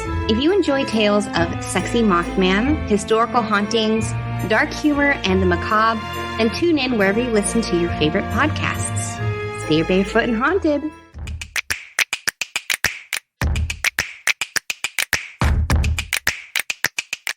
And we're back. Oh, yay! So cute. Oh my god, I have been dying for fucking cupcakes. They're so cute. We have literally never had a cupcake on this podcast. That can't be right. We've never had a Cindy's cupcake. never made us a cup. I had to have made cupcakes for this podcast. Never. I don't think that's true. I make cupcakes. If I am wrong, somebody better correct me. You have never made a cupcake. I don't know. On You're this right. I podcast, can't draw it up for sure. Yeah.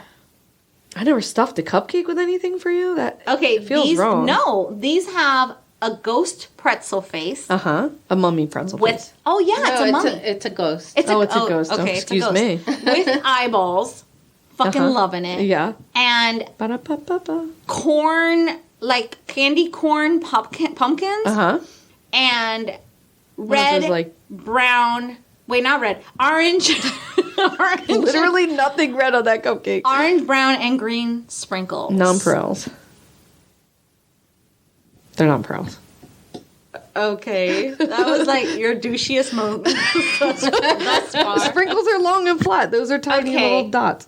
Non-pearls. They're so cute. Let's have them. Can I have one? Oh my Go God. ahead, take whatever you want. Can I get that candy corn? You can take as much candy Give me corn that as you candy want. corn. Oh my God, these are adorable with their eyeballs. They're so cute. Looking to the side. I want a candy Oh, that corn. take it. I love candy corn. The eyeballs are edible. Eyeballs are always edible if you're determined enough. That was phenomenal. I see what you did there. I got on Dana about using the word good all the time. That's all we say. Yeah. But what better word to describe something just that fucking good. was If it's good, it's good. It's good. It's good, man. It's good. G-U-D, good. That's right. And I love a little candy corn pumpkin. I love it. I felt like I was in 5th grade all over again with these cupcakes. Yeah, it definitely felt like something you'd bring to your kids' class. Absolutely. Yeah. And that cake was moist. It fell apart. It was very tender. It was a very good cake. It was tender. And the buttercream was all of that. It was buttery and creamy and chocolatey. Yes. Nonpareils were good. Yes. They were good. Yes. G-U-D, good. They were so good. Cindy, tell us about these cupcakes. I basically made y'all cupcakes because I wanted y'all to feel like you were in 5th grade again. Nailed it. What are you wearing as a Halloween costume, Dana? I don't think I'm doing it this year. Shut No up. one's having a party, I don't think. In 5th grade, I was a French maid. No, you weren't. I absolutely was. What? I even have the pictures to prove it. So wait, when I was in 6th grade, M&M's had a contest where you could call in on the phone and vote for the new color, and that was when we got the blue M&M. Oh shit! And we didn't have a blue M&M before that. And that You year, are fucking blue M&M's age. yeah. That's like you are. I was You know in how they 6th say like grade. that meme that like I am this year's old. Yes, I am blue M&M old. Exactly. old. So that year, we had a Halloween dance at school. Uh-huh. And I took my mom or dad or whoever, went to AC Moore, like a craft store around here, got a huge blue t-shirt, and I painted an M on it, and I put white gloves on, and I made myself an M&M costume. This was before M&M's was a costume, because the blue M&M thing had just happened. Wow, you had your fucking hand on the pulse of fucking Yes, bitch. trends. And then the next year, M&M's came out as a costume. I won that Halloween costume. This shit started for me way back then. What? I won that Halloween costume contest in that school dance, and then fucking they made M&M costumes like 2 years later, and I was like, I fucking invented those. Like, I was like beside myself that shit happened. Like, I was like, couldn't fucking believe it. And every year when I see an M&M costume, like, it still makes me mad. Like, I fucking invented that shit. Wow. I did that. I did that in my little stupid 6th grade school dance. I still can't get it. I took every pillow from my house, stuffed it in that shirt. right. Pulled on like fucking shorts and stuffed it in there, and I was like this giant blue M&M with white gloves on, and I just like was so pissed. I'm still like, I'm not over like I should be getting royalties from those fucking costumes. I can't fathom the fact that there's a blue M&M costume. We should have a compilation of Dana's costumes over the years, because I guarantee you it should be a fucking coffee table book. It's a coffee table book. That's so funny. Dude, you were the spirit of the dead Game of Thrones. Yeah. The dead Game of Thrones. I just wanted to make a character. game. I just wanted to make an Iron Throne. That's like all that was She about. made an iron throne, and she made herself like a ghost spirit thing. Yeah, that was fun. That was amazing. She made herself Rhoda. Is it Rosie from the freaking Jetsons? From the Jetsons. That was probably one of my more favorite costumes. Wait, what other costumes have you done?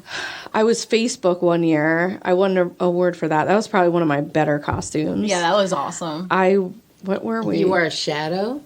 Weren't you Peter Pan's shadow? Or I was Peter Pan and she was Tinkerbell. We did a lot of good couples costumes too. Yeah. You did Orange the New Black. Yeah, I did Orange is the New Black, and I made the tampon shoe, the pads flippers. Pads on my feet. That was a good one with the pads on your feet. That was so fun.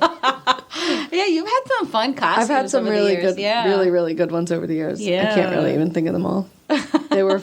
I do Creative. love to do that. And you help other people with their costumes too. Yes, over the years. Yes, Yeah. it is fun. I love doing that. I do love doing that. And let me just say for the listeners that Dana's the kind of friend that shows up at your house with 1,000 googly eyes as part of a costume, and then leaves the googly eyes in a house that you're selling, by the way, and tucks them into the most inopportune places. So that as you're selling your house and cleaning it, you're finding eyeballs everywhere. They were everywhere. That was fun.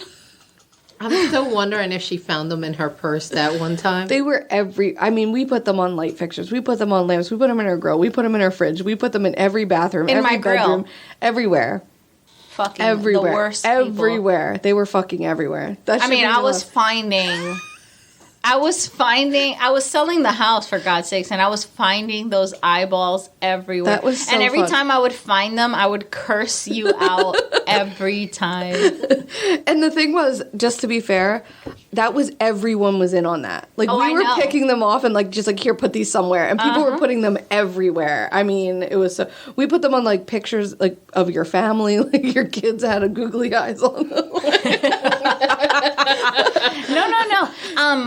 I moved into my house, and I think the last set of googly eyes that I found were, now I've been living in my house almost 2 years.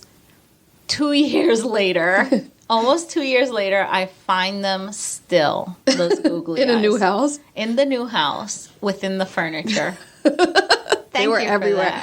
You're such a good friend. I know. I just wanted you to, like, always have a piece of me with you. Wonderful. Piece of me with you. Yes. Thank you for putting them in the grill where they are melting and poisoning my food a little slowly every time. Good times, good times. Anyway, Cindy got a story to tell. Well, I reached out to the Facebook group and asked anybody if anybody had a story, a haunting, or anything that they can share. So I've got a feel-good one. Yay! I love listener stories. Yeah, me too. Me too. So Ashley sent me a message. I did have an experience with my grandmother's spirit. Mm-hmm. So about 6 months after she passed away, I was awoken by the intense smell of her perfume. It started out not so strong and then got so powerful that it woke me up. I mean, it was overwhelming. So I remember clearly that it woke me up and I wasn't dreaming. I looked at the end of the bed and there was a glowing blue-white figure. It didn't have any features, but I knew it was my grandmother. I just had this beautiful feeling that she was peaceful. Then she was gone and I fell back to sleep. She and I were close, so you might assume it was my mind dealing with grief, but for me it was a profound experience regardless whether it was my mind dealing with grief or an actual spirit encounter. I choose to believe it was a spiritual encounter. It was a super profound experience. It helped me become more faithful in my beliefs, but also if the positive or the paranormal is real, I don't fuck with it either way. You know, when my grandmother died, For a while, I would have dreams where she would visit me in my dreams. And it was always really interesting, you know? Yeah. To, like, talk to her. Because, like, normally in your dreams, I can't really see faces in my dreams. Like, I realize, like, some people interpret their dreams differently. Some people can see color. I can't see color. Some people hear language. You know what I mean? Like, there's certain things that nuances that you don't pay attention to. Right. And some people that do pay attention, they're like, oh, I can hear music in my dreams. And other people that can't. Really? You know, there's certain things that you can do in your dreams that other people can't. Yeah. Or vice versa. Sure. You know? So, or like some people dream in black and white, some people dream in color, you know, and when you think about it, you're like, oh, I think I can dream in color. But when you think about it, you're like, no, I can't, right? I would dream about my grandmother a lot. Mm-hmm. And also about my dog that I lost. And really, that's the only two people that I've lost in my life. Well, dog is not a people. No. But she felt like a people. I had her. She was my dog that I had for years, and I really you would dream about her her after she died. Yeah. Oh, okay. And I saw her a couple times after she died. Interesting. Yeah, like I you know how you like see something move and you're like, Yeah. like in I your saw that. peripheral, Yeah, sure. and you're like, that is clearly the dog, and you turn around and the dog's not there, but you know, it's just so weird. I had a friend die in a car accident just out of high school, right when I was out of high school. And, you know, it was tragic and sad, whatever. Anyway, I dreamt about her maybe like a couple of weeks after she died. It was similar to I was definitely dreaming, you know, and it was similar to that where I was like, that was very profound and meaningful. Like, I don't remember, like, I just remember, like, it was just like I saw her and she was okay. Like, it was not, she didn't say anything. It wasn't like, Right. But I was just like, holy shit. Like, that was really heavy. Yeah. You know? Yeah, like when I dreamt about my grandmother, Yeah. she was okay. Yeah. It was almost like an intense feeling of peace, of letting go, you know, and of her coming back and saying, hey, not saying anything, because I don't remember any words exchanged between us, but Yeah. I do remember just this overwhelming sense of, She's good. it's okay. Yeah. I'm good. That's good. You know? Yeah. And I felt peaceful, and I woke up like feeling fabulous. Yeah. Like feeling great. But I grieved my grandmother for years. Yeah, Years. You know? Yeah. There's a lot of guilt. That's the only mother I knew. Yeah. So it was a lot of guilt involved. As she got older, she had Alzheimer's. So like we kind of like neglected her a little bit because she couldn't recognize us when we visited. Yeah. So it was, it's tough. That's a tough situation. It was tough. Yeah, it's really hard. It was so bad. But seeing her in my dreams really Yeah. really made me feel better. That's good. So it was a good haunting. Yeah. If anything. That's cool. Today I got my story from nwtfilm.com, mysteriesofcanada.com, Wikipedia, nahaniwild.com, nonservim, blog, nahani.com, chameleontruecrimestories.com, and I read a book, I listened to a book on Audible called Legends of the Nahani Valley by Hammerson Peters. Is this in Canada? Yes. You're obsessed with Canada. I'm obsessed with Canada lately. It's all I want to talk about. My apologies to Canada. So I'm going to tell you about a place in Canada called the Headless Creek, which is located in Dead Man Valley. All of those names are not okay with me. Yes, they should not be. What is actually called the Nahani Valley is located in the Northwest Territory of Canada. Do you know the Northwest Territory of Canada? Like when you look at a map? Northwest. Are we talking about Vancouver? No. Wait. British Columbia. Nope. Quebec? No. So it's not any of the places. I'm going to keep Definitely on guessing. the other I'm going to side. keep guessing. It's none of the places that you think it is. Like, so when you look at Canada, it's all those like ones lined up like block. block. And then on top of Canada is all those like big white area and islands. Right. That's the Northwest Territory. It's the tippity-toppest most part of Canada. The one that's colored in white. Yes. On the map. Because it's all snow. Yes. That's the Northwest Territory. Oh. So it's No like, man's land. Yes. I would not have guessed. Yes. It's like its own like section of Canada. It's not one of the Okay. districts or whatever the fuck. Right. Got it. Fucking Canada is gonna hate us. I just can't. Anyway, it's that whole big white section. There are no Tim Hortons in that area. There is almost no people in this area. Got it. Okay, that's not true, but I'm going to tell you. The Northwest Territory is located at the top of Canada, like where that whole line goes across the tippy top. It's above that. While it's twice the size of Texas, 2 times, it's almost the same size as Alaska. Did you know Alaska was our biggest state, like geographically? Stop it. And I it's did. also our least populated state.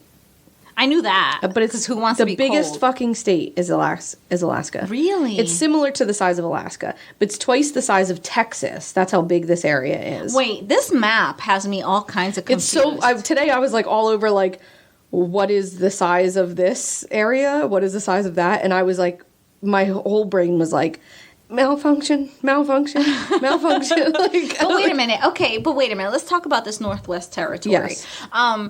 It looks bigger than the whole of Canada. It is. It's like the whole across the top. Right. So then how could it be bigger than...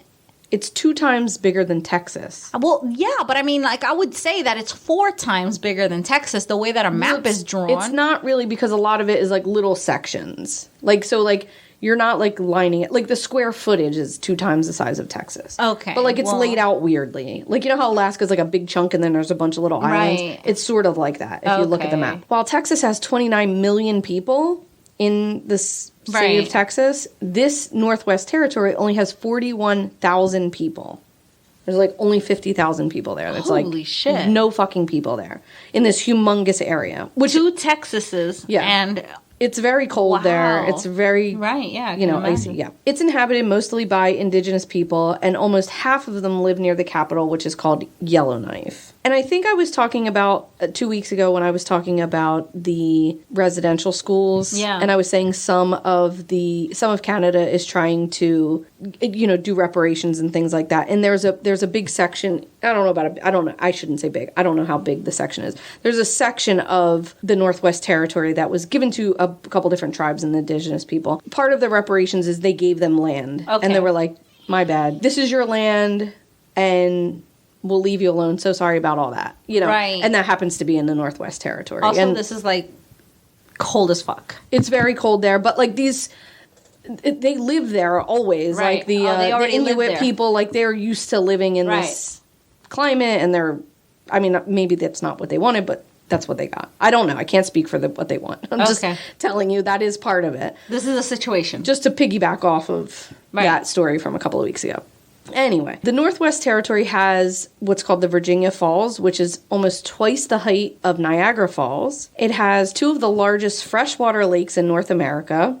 It's situated directly under the auroral oval, and the capital, Yellowknife, is the very best place in the world to view the northern lights. It's literally under the northern lights. Wow. Beautiful. It's one of nature's true wonders, and it remains mostly untouched by humans. Pictures of this area are just fucking breathtaking. Wow. Like, I mean, just so beautiful. And it's mostly remained untouched because a lot of the area is very wild and dangerous land. We are going to specifically be talking about an 11,000 square foot area right in the center of the wilderness called Nahani Valley. It's often considered Canada's more remote version of the Grand Canyon. It's deep, deep valleys, very high mountainous ranges.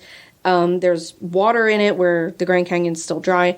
The waterways can be thousands of feet deep, like as deep as the mountains are high. The water is that deep. It's humongous. And it's just remote. It's this beautiful remote area.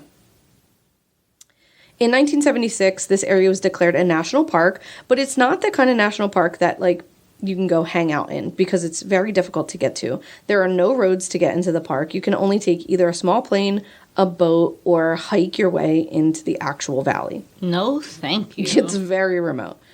So some places you actually need assistance by a local tour guide or native people because they want to keep human interference to a minimum. If you had the gumption and wherewithal to get into Nahani Valley, you would be rewarded with some of the most spectacular views imaginable. I mean, it's just, look at the pictures of it. Right. It's stunning. It's so beautiful. But it's not just difficult to get to. There's also other reasons why people don't visit the Nahani Valley. Many people believe it to be haunted. Over the last 10,000 years, a small handful of indigenous groups have tried to settle in the valley and have not been successful.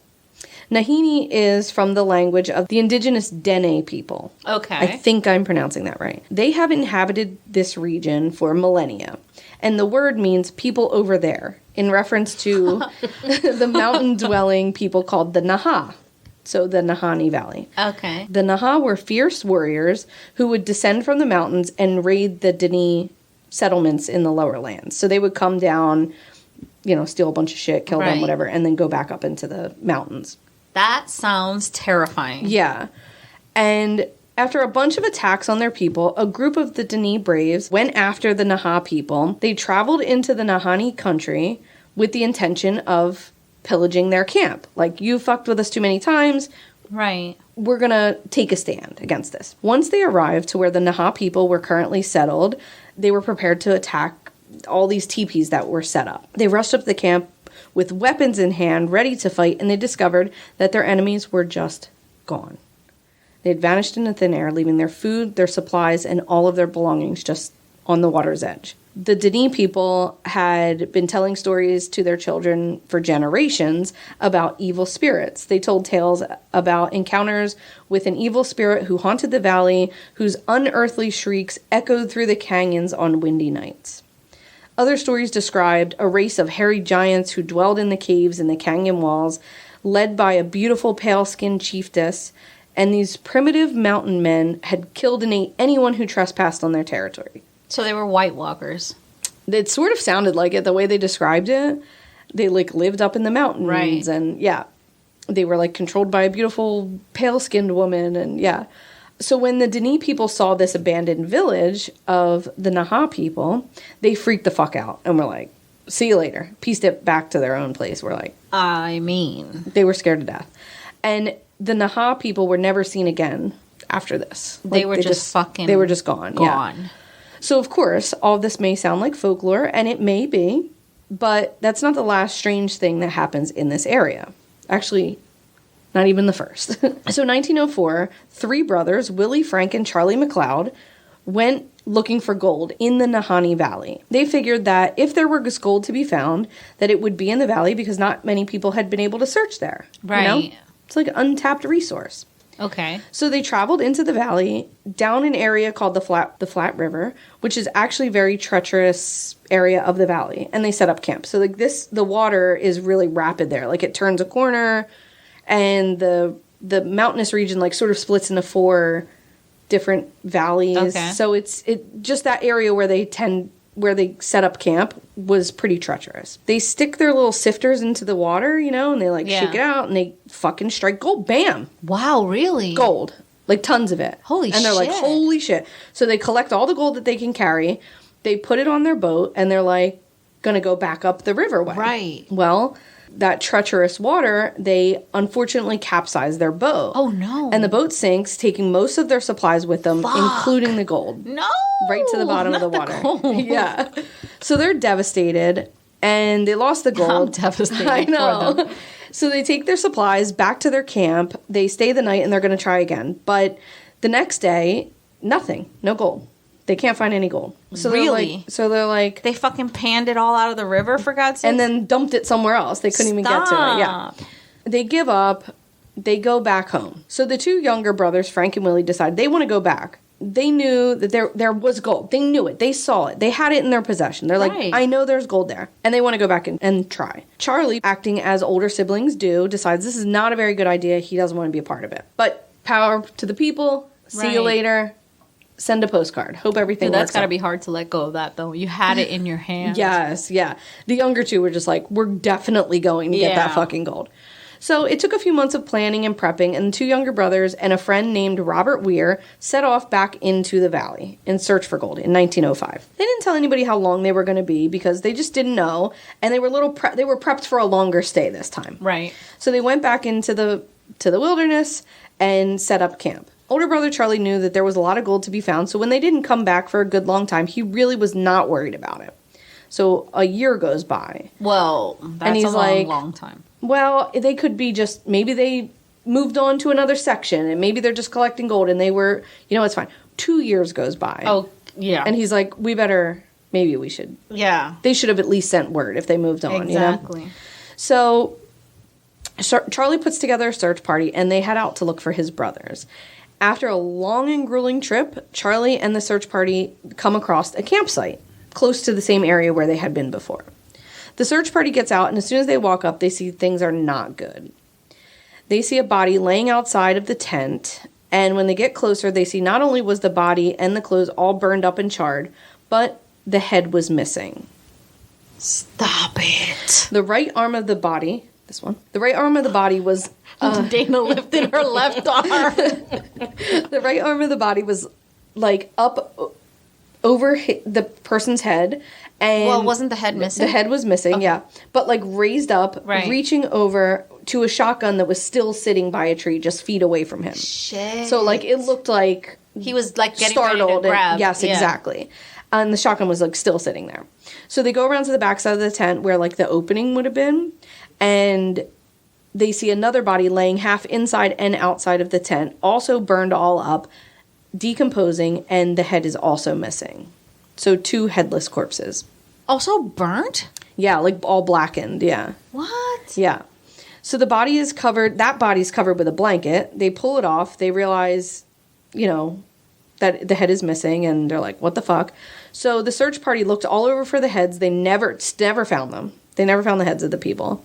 But they wanted to identify who they were, so they looked through their belongings, and they realized it was both brothers, and that their friend was no. missing. The third man that was traveling with them, Robert Weir, was never found.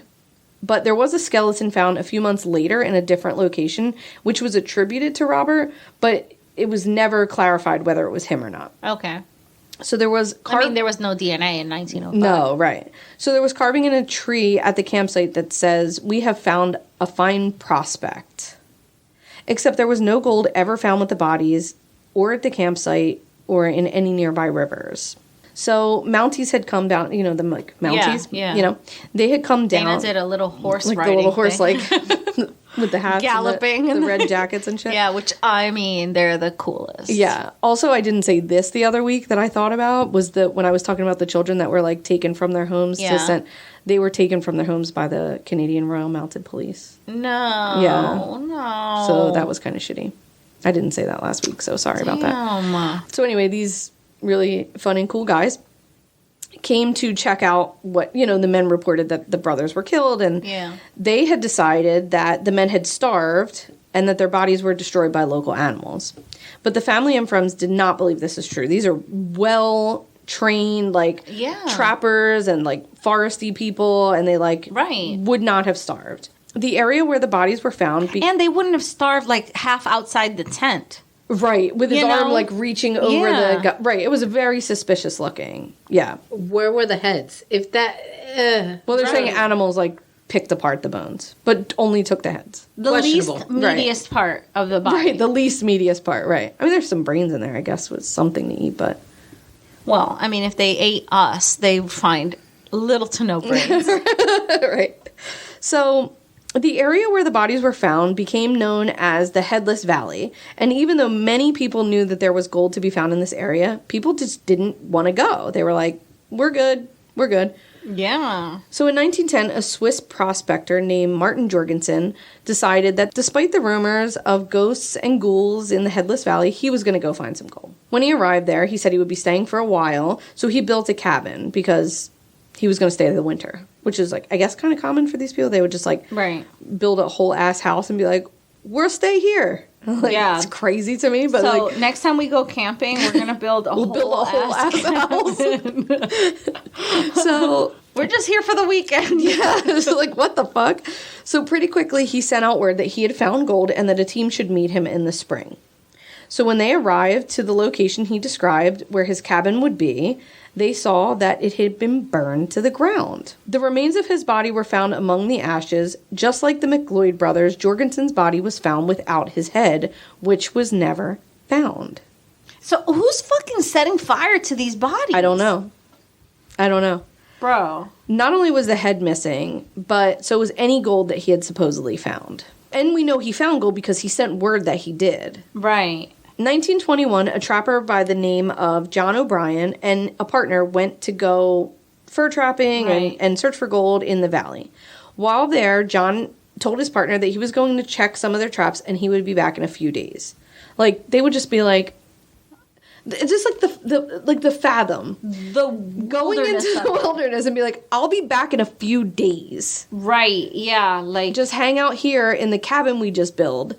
Uh-huh. And I'll be back in a few days. I'm going to go check our traps. Yeah. Just like fucking and this is like the iciest, coldest place of Canada. Like, just like, what the fuck, Canada? That is a level of white adventure that I don't want to explore. So anyway. If that's white, I want to stay wrong. How dare you? How dare you? I'm actually not sure. Like, some reports, like the Mcleod brothers, I, like, saw pictures of them and they look like white dudes. But, like, then I saw in, like, one article that I read was, like, oh, they were part Inuit people. So I'm like, I just don't know if they were or weren't. Well, that makes sense then. But, like... just like, I don't know. I don't know their clearly identity. They would have to be familiar with the area. Yeah, they definitely lived in the Northwest Territory. Yeah. Like, these were not people that were just like coming from California like, hey, we'll go check out I heard there's gold here. You good fucking luck, buddy. Yeah, like, these were people that like lived in the area. Yeah. And I mean, like the Swiss guy, I mean, it's cold in Switzerland, these were right? Grizzly Adam types. Mofos, for real, for sure. So he tells his partner, I'm going to go check these traps. I'll be back in a few days. He doesn't return. So the partner goes looking for him. So he goes to check where all the traps are. I guess they know where all the traps are because he set them together. Right. So he goes and finds John O'Brien at a campsite, frozen to death, sitting in front of a fire with matches in his hand. He doesn't seem to be in any discomfort, no pain on his face. He just looks like he was simply sitting in front of the fire and was flash frozen to death. His body was perfectly intact, but what the flash frozen to death. Yeah. Like the people that like found his body were just like, it looked like he was sitting in front of the fire. Frozen in a moment. It just frozen. Matches in his hand. Like, and there was evidence that a fire was lit. It wasn't like he couldn't get a fire lit. You know, the White Walkers used to do that. In Game of Thrones. Right. He was just flash frozen. It was probably insane. one of the eeriest things I've ever heard. Yeah. So, 1931, a trapper and prospector, Phil Powers, went out into Nahani Valley and he wanted to check for gold and trap for furs. This is what they did up there. So, he had built a cabin. So, this is one where I, like, sort of understand more about what's exactly happening here.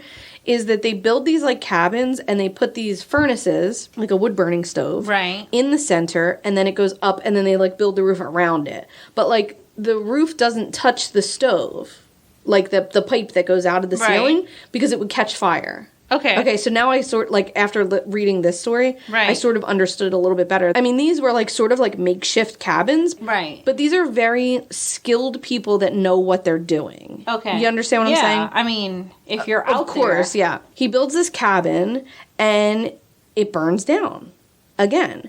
And Mounties say that the fire was caused by a faulty stovepipe, meaning that the fire started on the roof.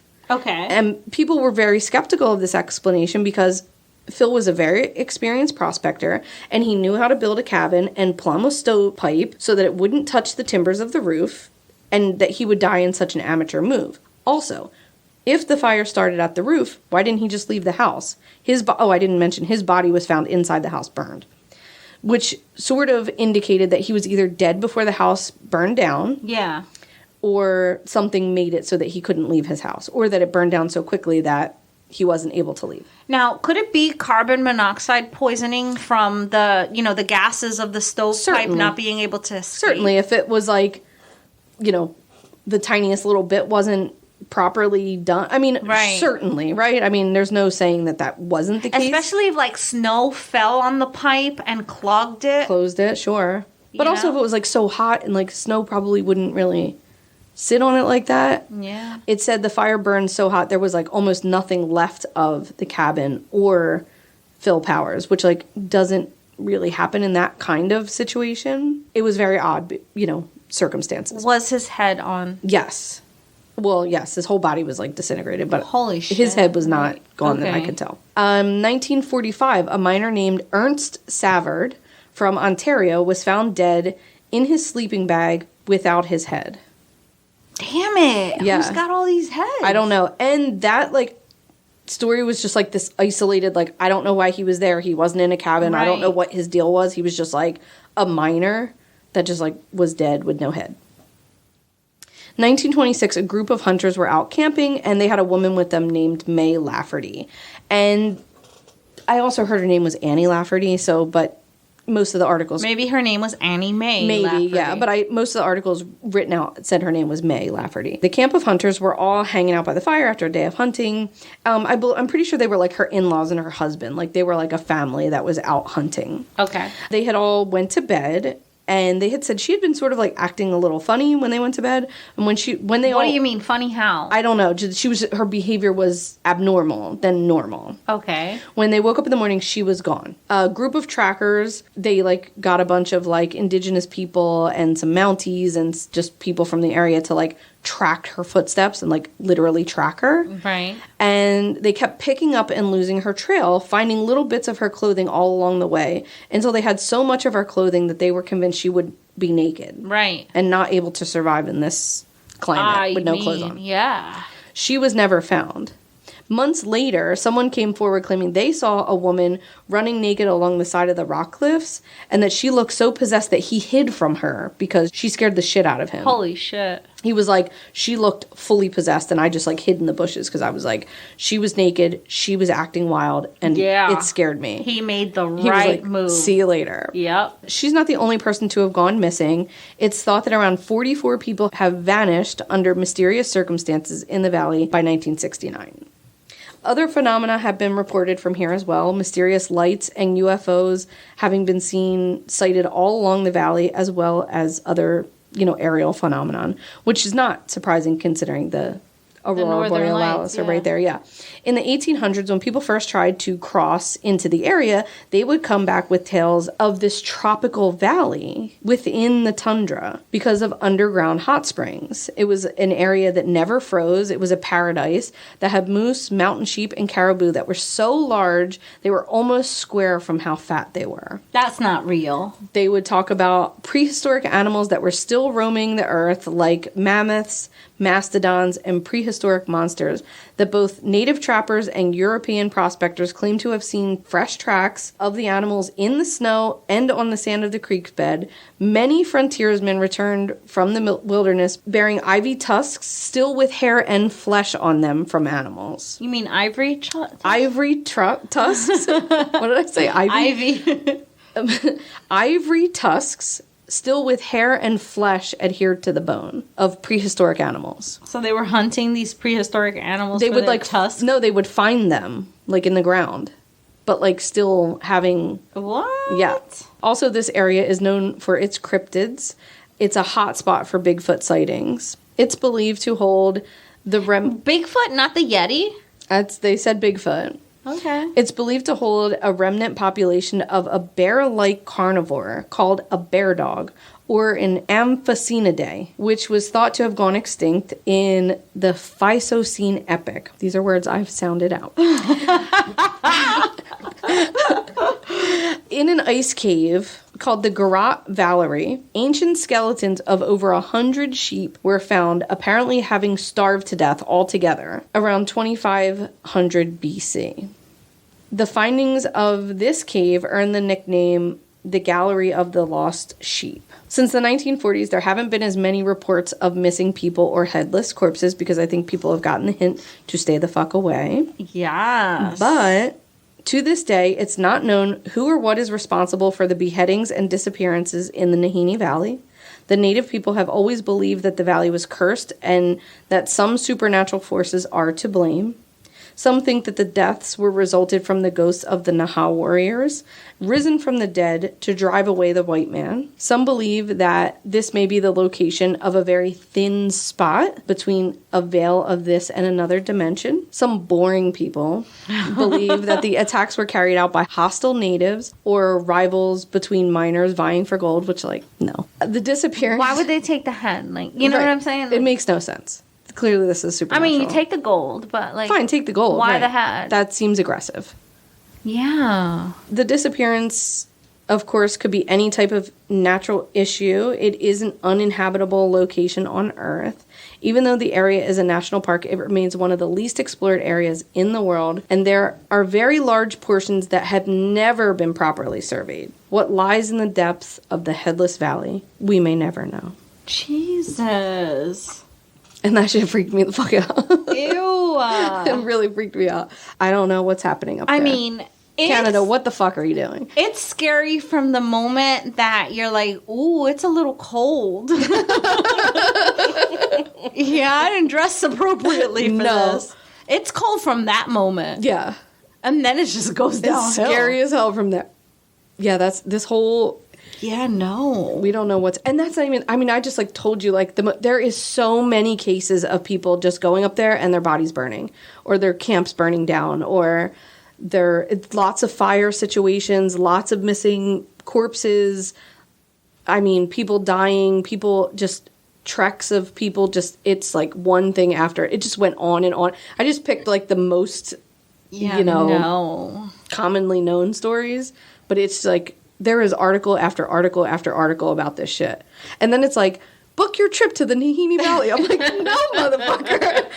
I'll go a lot of scary places, but I don't fucking think so. And on the other side of that is a Bigfoot typing it. Exactly. Making this fake travel agency. It's like the guy from Frozen. Trying to lure you. It's the guy from Frozen. He's like, come on and see my very nice hill. Would you like to touch all of my things? No. Thank you. No, it's too cold. The pictures, and it's like, you know, the spring when you're supposed to go, like when you go there to like watch the Northern Lights or you go to the main city, Yellowknife. It's fucking stunning. Like, it's so beautiful. It is, the pictures are fucking, you're just like, it's like the forest in Japan. You're just like, it's beautiful. It's gorgeous. Yeah. You're like, yes, I want to see that. Yes. Like, I also don't want to die. No. Or bring back any ghosts. No. Mm-mm. Nope. So, like... I've grown attached to my head. Definitely. People were like, we know there's gold in them hills. You can have it. Yeah. Pass. Yes. Yep. Nope. Yeah. Don't want it. Pass. Nope. There you have it. Damn. The Headless Valley, Deadman Valley. It's got all of these like monikers of I don't like those names for a valley. Yeah. I don't. No bueno. Not at all. So let's I promise you that I will not go there. You're not gonna go? No. All right. No. You're gonna go to Japan?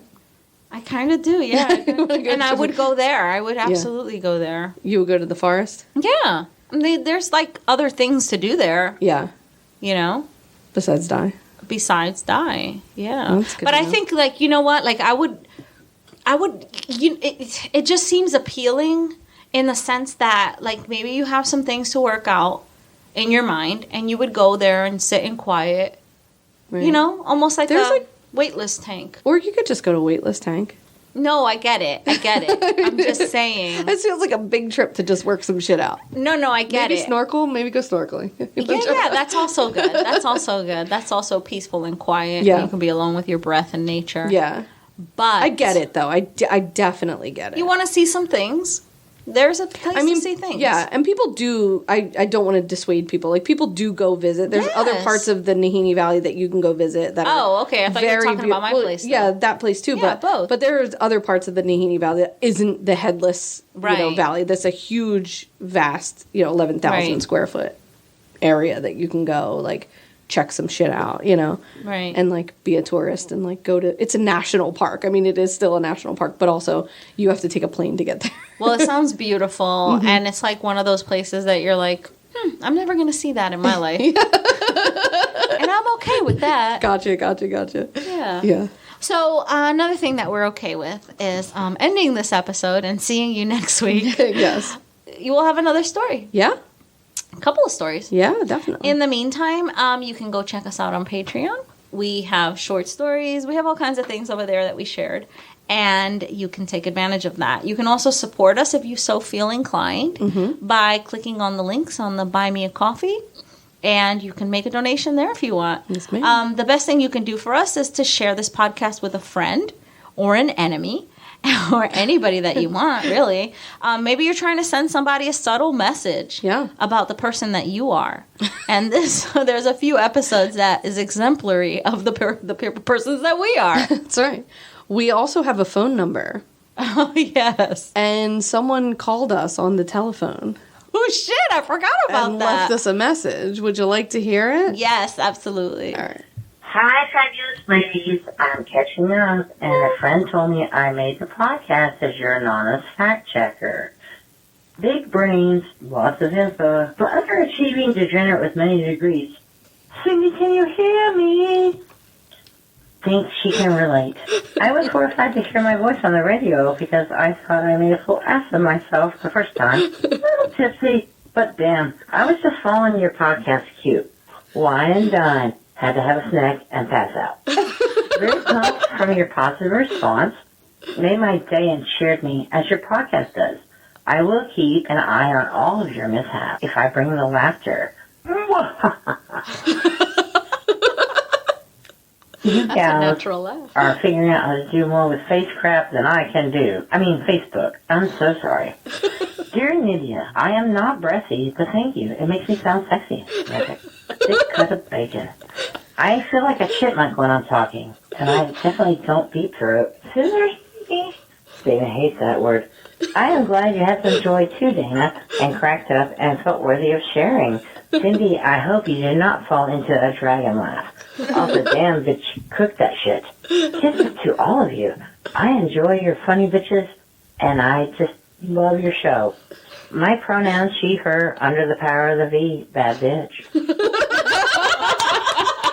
Under the power of V. Love her. Oh my God. If that isn't our sign off, I swear to God, I'm going to flip the table.